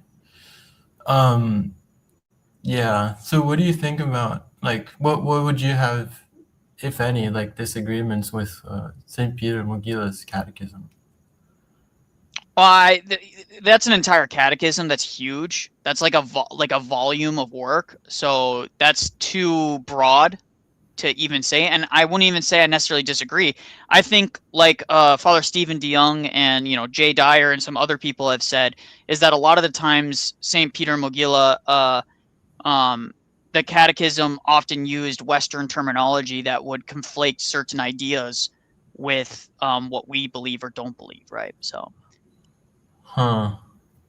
I would disagree with it being universal, considering, as far as I was aware, the Universal Catechism was St. Philaret's Catechism, because that was the catechism of the Russian Empire at the time. And St. Mogila, like his catechism came like right before the fall of the Byzantine Empire, so it wouldn't even be universal in the Wait, sense right that it before? was for a long time. I thought it was. That came out around the 1400s. No. 14. Mogila's catechism was 1643. 200 years later was St. Philaret's. Where was Peter located? He was in Ukraine, Poland, around that area. The problem is I've never heard about this catechism, even through all my own personal catechism. I never heard of him. I heard of St. Philaret's catechism. That's why I was like, what's going on? I've never heard about this until like 2 weeks ago. Well, So St. Philaret's catechism actually mentions St. Peter Mogila's. So it's not meant to like supersede it, but catechisms are, like Nikolai said, kind of, they're like practical in its use. So like St. Philaret probably would just like, They're also not exhaustive, by the way. Yeah, right. They're not exhaustive in the sense that, like, does this go into every possible exception or every possible scenario and address every possible question in every possible way? No, and that's true for the canons too. Yeah, I mean, like, you don't. It's a catechism for people that are learning. You don't like laymen don't have to be learning like the distinction between essence and energies or something like that. But yeah, no.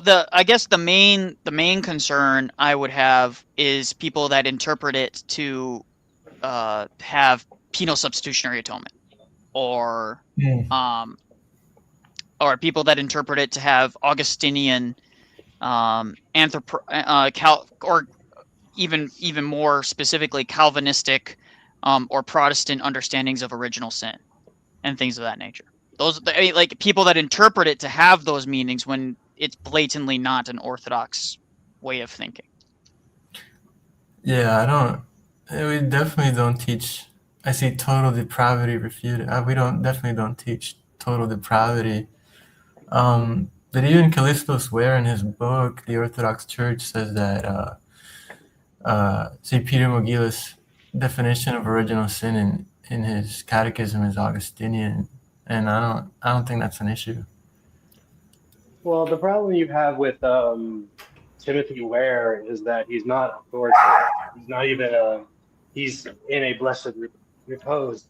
Yeah, he's wrong about a lot of things. Yes. I mean, there are saints that literally disagree with him, like Father Metropolitan Philaret of New York disagreed with him heavily during his lifetime. So yeah. I mean, he was like Callisto Swear was like, oh, the filioque like doesn't even matter. So like I know he can be wrong on some things, but like I'm just like saying, like, I don't think he believed in it, but I think he did admit it. But I'm like, I don't think like there's necessarily an issue there with like the Augustinian understanding.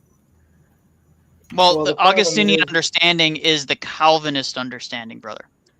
So, I mean, you so think- when someone says Augustinian, they don't mean Augustine literally believed this exactly the way that Calvinists believe it. We're saying that Calvinists took certain presuppositions from Augustine, whether right or wrong, interpreted it in a specific way, and took the natural consequences of it to their logical extreme. That's what people are saying.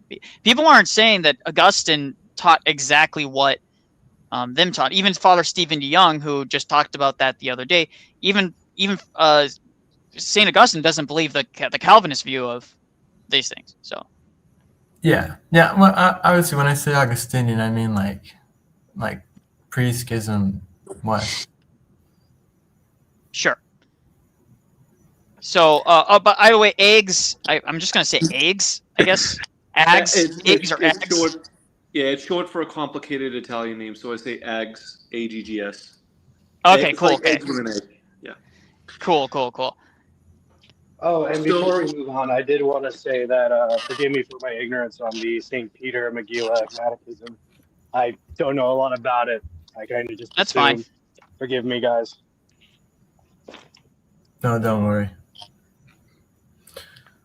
I mean, it's very simple. I always tell people this. It's very simple. If you want to know what the living, theanthropic body of the church thinks about sin, you can just go to the Orthodox Study Bible and go to the inserts on sin. It's like within the first 6 pages. It's like page 6, I think. Yeah, it's page 6 right here. There's been a single. I have it right with me. I'm sorry. Say again. I have the study Bible right with me. Yeah. Just read that insert. And then if you can find me any bishop that disagrees with that insert, then okay, but I haven't been able to find a single bishop or clergy that Anthony, have you found any bishops or clergy that are condemning the OSB? Not at all. I mean, the OSB isn't like magisterial either. Like it has stuff on like deaconesses and I think something 1 Timothy or 2 Timothy. So it's like it's not like there's definitely bishops that disagree with that, you know. Well, no, I mean no one would disagree that deaconesses were a thing. It's just what is the role, right? What was the role traditionally, and is it still a operative role now? That's the only dispute.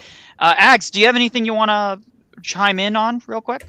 Yeah. So I was having a bit of a debate with a couple of Protestant friends over intercession of the saints, and I gave the example of so the accusation of necromancy, right? So it says, well, Jesus being fully God and fully man, talking to Moses and Elijah on the Mount of Transfiguration, obviously he didn't sin and commit necromancy by doing that. So they didn't quite get that example. They're saying that, well, this is just an example of God-given authority and all this type of stuff. And I'm like, yeah, but there's layers to this. So, and then another friend who chimed in, he said that everyone in the Bible are called saints, right? So how do you respond to that one, that in particular? Okay, well, I guess the two things that the first thing that I will respond is that the divine counsel is something that's clearly explicated throughout the Old Testament all the way into the New Testament, into Revelation. So there's clearly an aspect of God. God doesn't work in like isolation of himself, right? God clearly works, makes us co-laborers, and that's what they say. That's the first thing. The second thing is that the very verse that you brought up on the Transfiguration, I would add to that. I would add and say, notice how the Jews at the time didn't think it was weird that he was praying to or speaking with them. They didn't think it was weird at all. They thought, oh, well, he must be talking to them. They assumed immediately that that's who they were talking to. Why? Because it would have been a normative practice. Otherwise, they would have been saying, why is he talking to the dead? How can he possibly be talking to the dead? They would be showing a disbelief, but that's not what we see. And then for the other thing is, I mean, Revelation is pretty clear that the prayers of the saints carry the prayers to the throne room of God. The angels carry the prayers of the saints to the throne room of God, right? I mean, that's pretty clear. Also, funny enough, because we have Alex Soren right here, his video here. Where is it? Can I say something quick while you're searching for the video, Nikolai? Yeah. So what you also have is, in the Protestant mind, prayer means worship. So technically you can say, well, Christ was talking to Moses. He wasn't praying to them and begging them for mercy like we do. That could be a problem with debating a Protestant, is because of the different ways that they interpret even basic words like prayer and worship. It's a gross act of idolatry. It's this one right here. Praying to the Saints, Debunking Truth Unites, Mike Winger, and Allie Beth Stuckey. And he goes into the Divine Council here, so we can actually just pull this up real quick. So, because I'm going to look for the verse. Okay. Let me see. There we go. Yeah, I'm gonna get going. Nice talking. God bless. God bless you, brother. Have a good one. Yep. So right here, if you see here, for the Lord God is a great God, a great king over all the gods, lowercase. If he's over all the gods, that implies that there are others in the divine council. And then here, for the Lord chose Jacob for himself, Israel I can't hear for you his... guys still there? Yeah, I'm here. Can you hear me?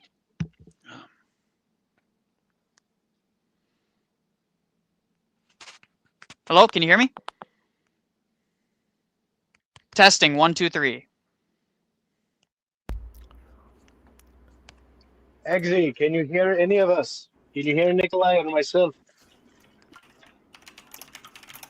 He looks like he's frozen. He's not frozen on my end. Try joining and try exiting and coming back in. Hold on.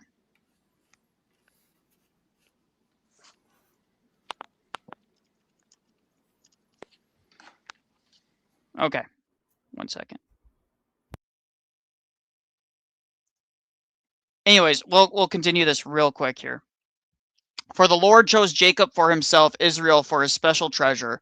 For above the Lord is great, and our Lord above all the gods. All the gods. So clearly there is a divine council.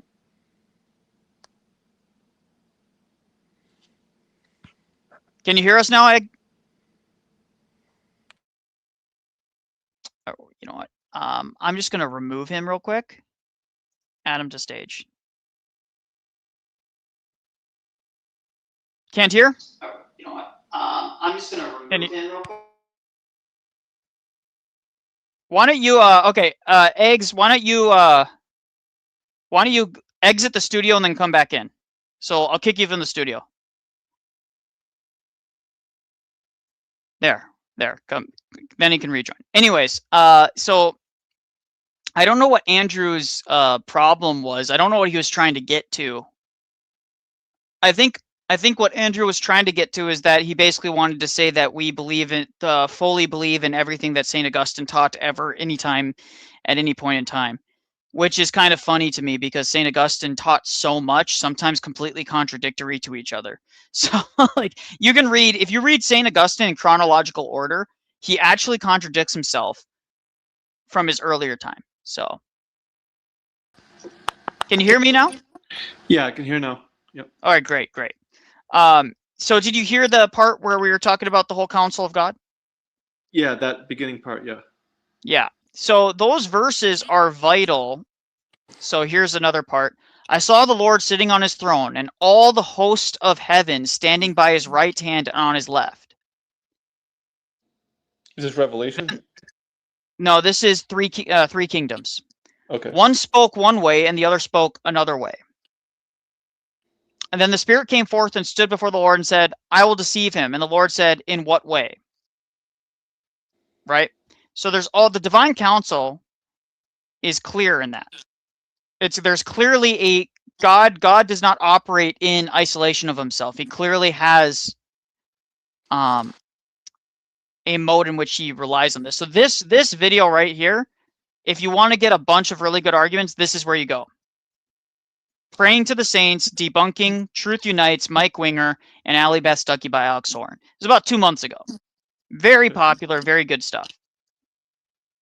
Yeah, I'll check it out. And Isn't that's Truth three, you Unites a said three Calvinist? kingdoms. I'm sorry. Oh, Truth Unites is a Calvinist, but he doesn't really talk about it. That's very ironic that he would call himself Truth Unites. Anything you want to add, Anthony, or any thoughts you have about that? Any go-to verses you have for praying to the saints? So I would go to 2 Maccabees, where they were talking about seeing the prophet Jeremiah interceding for the people during the Maccabean revolt. No, that's a good one. Yeah, I didn't even think about that. Yeah. I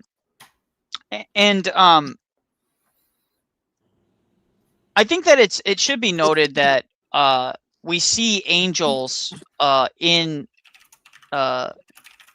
synagogues. Like they have icons of angels in synagogues as well.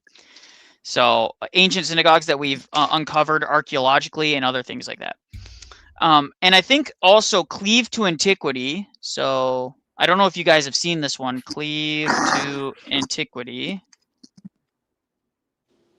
If you go here, go to videos. He has a video.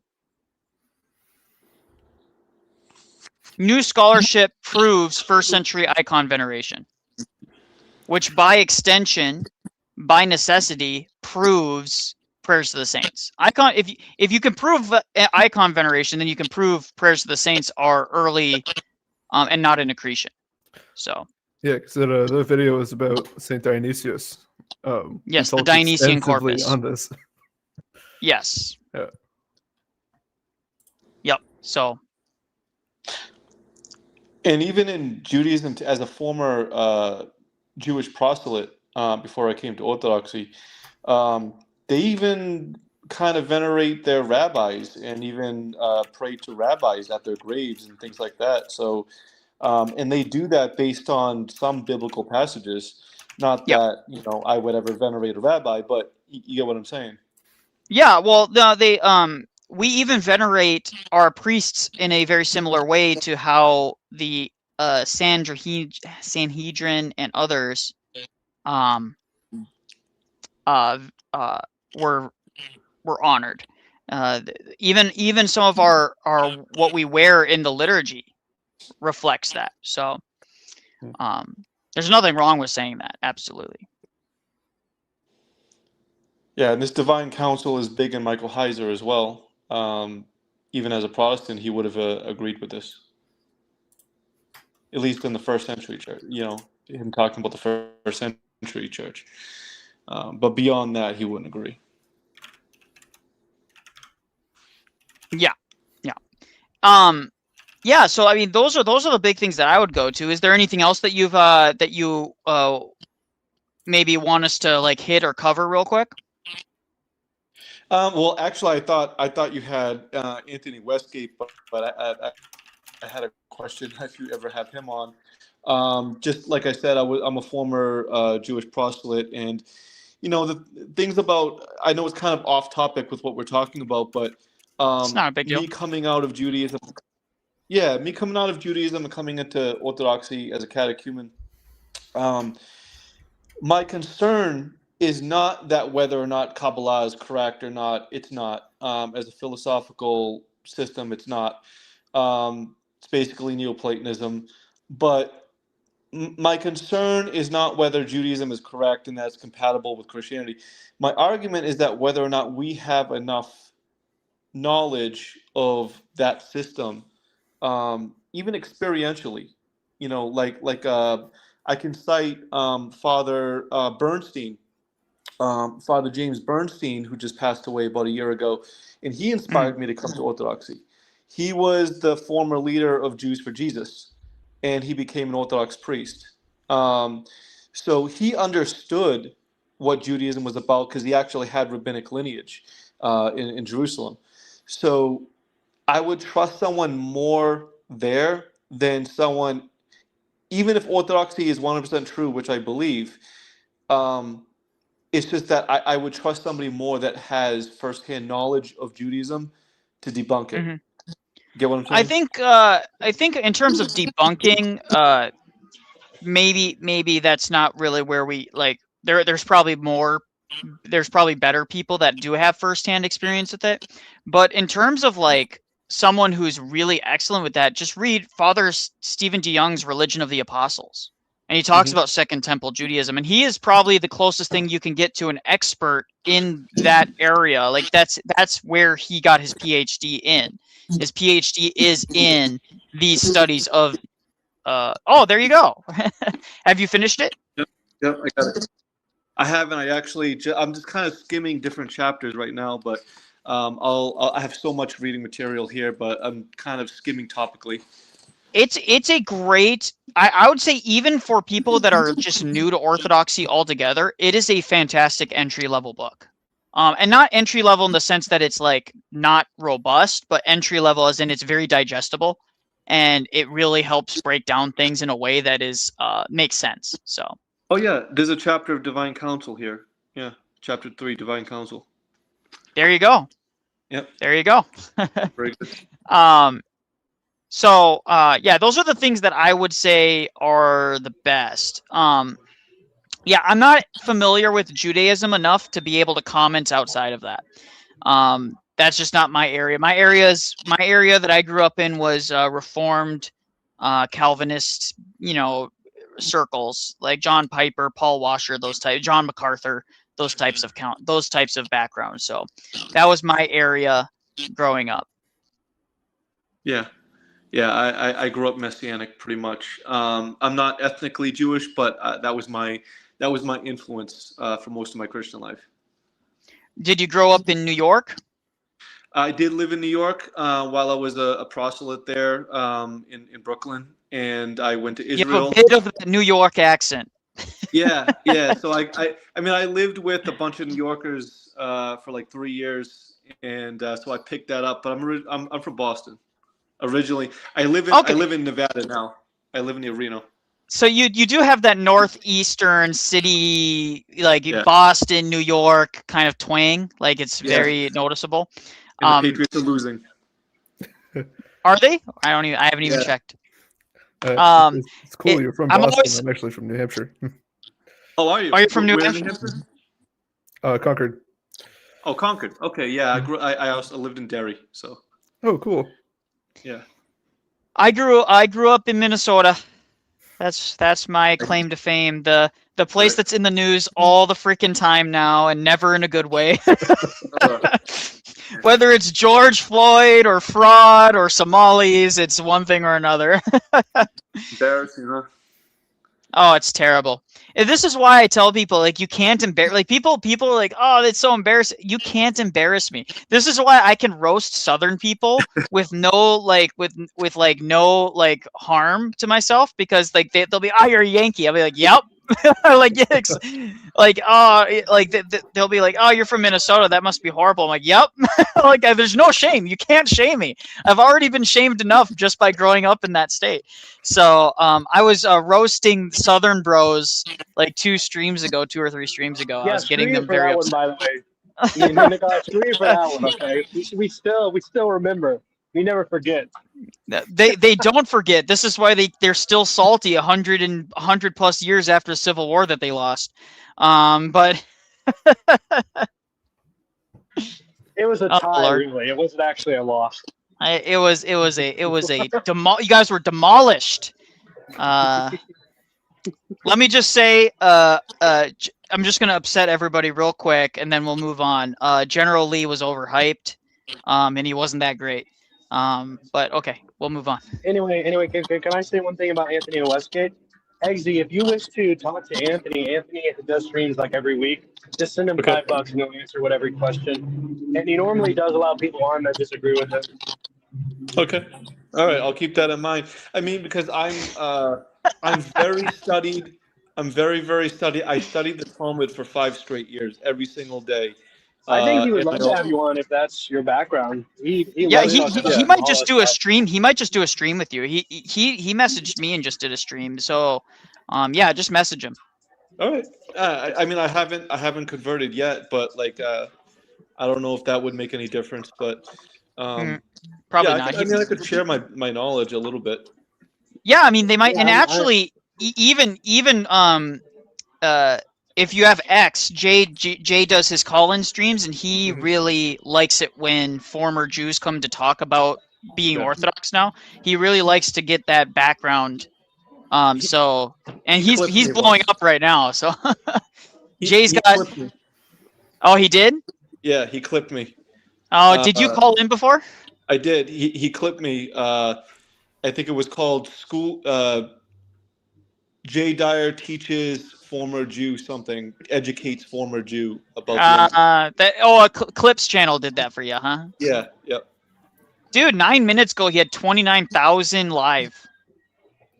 For 9 minutes ago. Oh my gosh, he's blowing up. 6 Holy hours heck, stream. what? Holy crap. 29,000? Wow, that's crazy. Insane. It's all the Epstein stuff, yeah. Well, I mean, Jay has every right to relish. I'm telling people, Jay has every right to relish in that because he was mocked and scolded for years about being a conspiracy guy, and he's like, none of you're reading too much into it. The Roman Catholics, bro, they would roast him over the coals, saying, "Oh, you don't know what you're talking about with the Vatican Bank and all this nonsense." And then all of these things are vindicating him. He has every right to be like, come on, what did you say about that? Someone said Minnesota, and now I think I want a cool drink. Yes, and by the way, the Southern Bros with their Coke. What's wrong with you? Calling everything Coke? All right, Hey, look, first. guys, I got a Coke. Yeah, I got some Coke right here. I got a Coke Sprite right here. See, this is what happens when they do something like that. Kicked. we don't do none of that Coke here. You can go back into the chat. I don't think in any of the time that I've spent down here in Florida, I don't think I've ever heard somebody call it Coke. Listen, there's only 2 acceptable ways to call it. It's pop or soda. Now, people are like, "Oh, it can't be pop." Everybody universally used to call it soda pop. It's just some people adopted pop, some people adopted soda. Anyone that calls it anything besides that is wrong. And they're anathema. So that's my rant about soda. But if you really want me to get going, just talk about the Civil War and how Ulysses S. Grant is the greatest general of the Civil War era, and then we can really get into there. Get the Southern Bros all upset again. It's so fun. It's also like with Southern cuisine. Like Southern cuisine is just like, "Oh, my grandma makes a really good pie." Well, so does my grandma.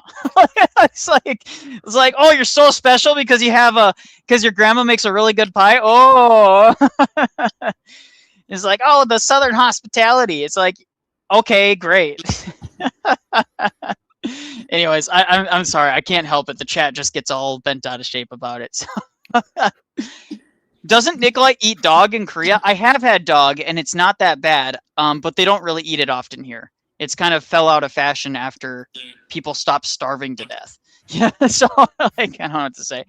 But is there anything else you guys want to cover? But I'm thinking about wrapping it up here soon. So I got nothing. That's it from me. All right, awesome. Well, I'm gonna shut you guys down, and then I'm gonna roast the Southern Bros a little bit more, and then we're gonna get going. So God bless you, guys. And if you ever guys want to call in again, feel free to. Always open. So when do you have plan a wonderful to day. come back live? I try and do it relatively frequently whenever I have a spare chance between me working and not working and stuff like that. So. Yeah. All right. All right, guys. God bless. All right. So we're going to roast you Southern Bros because you guys are raging in the comments. And so, one, Dog isn't that bad. It's actually pretty. Would I eat a cat? If I'm hungry enough, I'd eat a cat. Dude, guys, I dislike cats more than anything. I think, actually, I have a name in Korean for it. It's called Angma Goyangi. Angma Goyangi, devil cat. Cats are the worst. They're not even pleasant animals to have as pets. They're just generally, not saying all cats, generally, they are just net negatives when it comes to being a pet. Like, they don't, there's very few cats that offer anything of substance. By the way, I hold the same opinion for teacup dogs, little tiny teacup dogs. Totally useless. They don't do anything.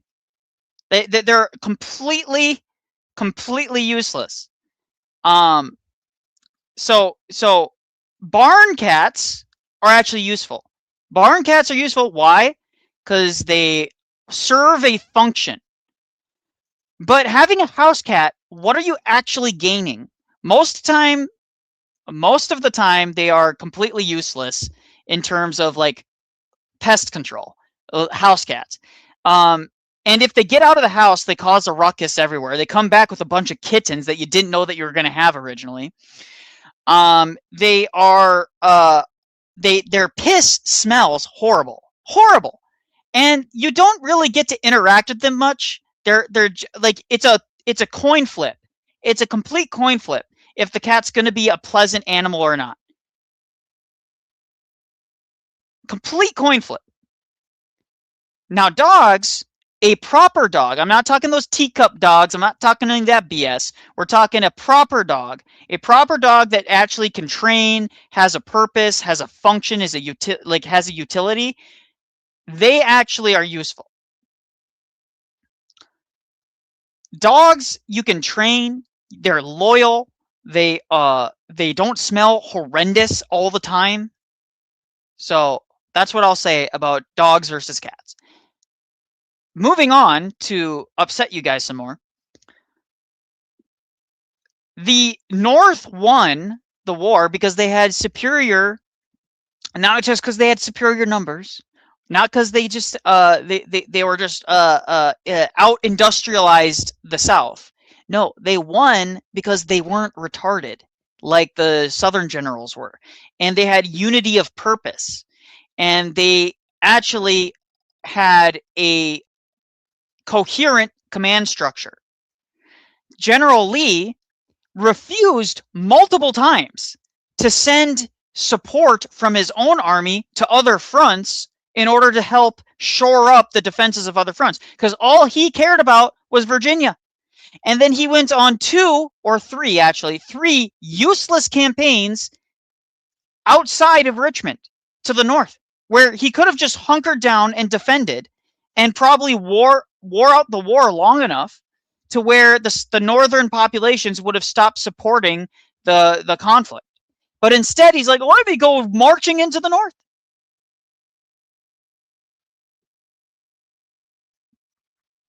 So the South totally did not play to their strengths. They had no idea how to play their strengths. They were ununified.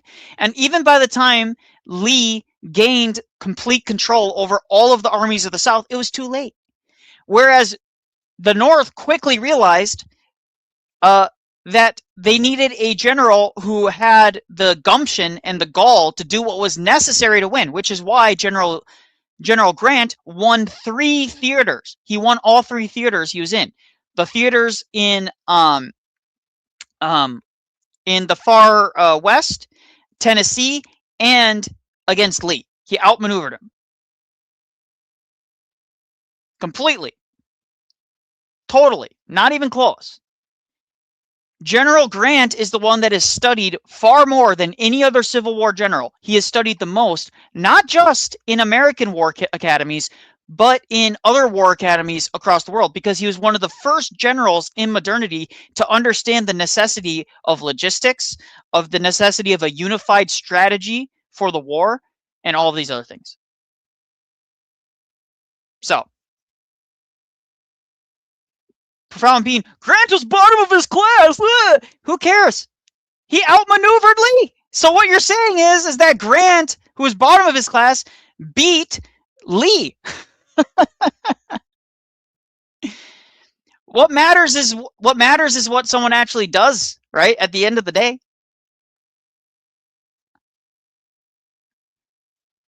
So that's what I will say about the Civil War. You guys want to get all up in there about the Civil War? Now, I will say this. The greatest admiral to have ever lived was Admiral Yi Sun-shin. And maybe, guys, we will go over and watch some of these other things. I don't want to hear Nikolai's L takes anymore. Poppycock. You guys can all whine and cope and seethe all you want.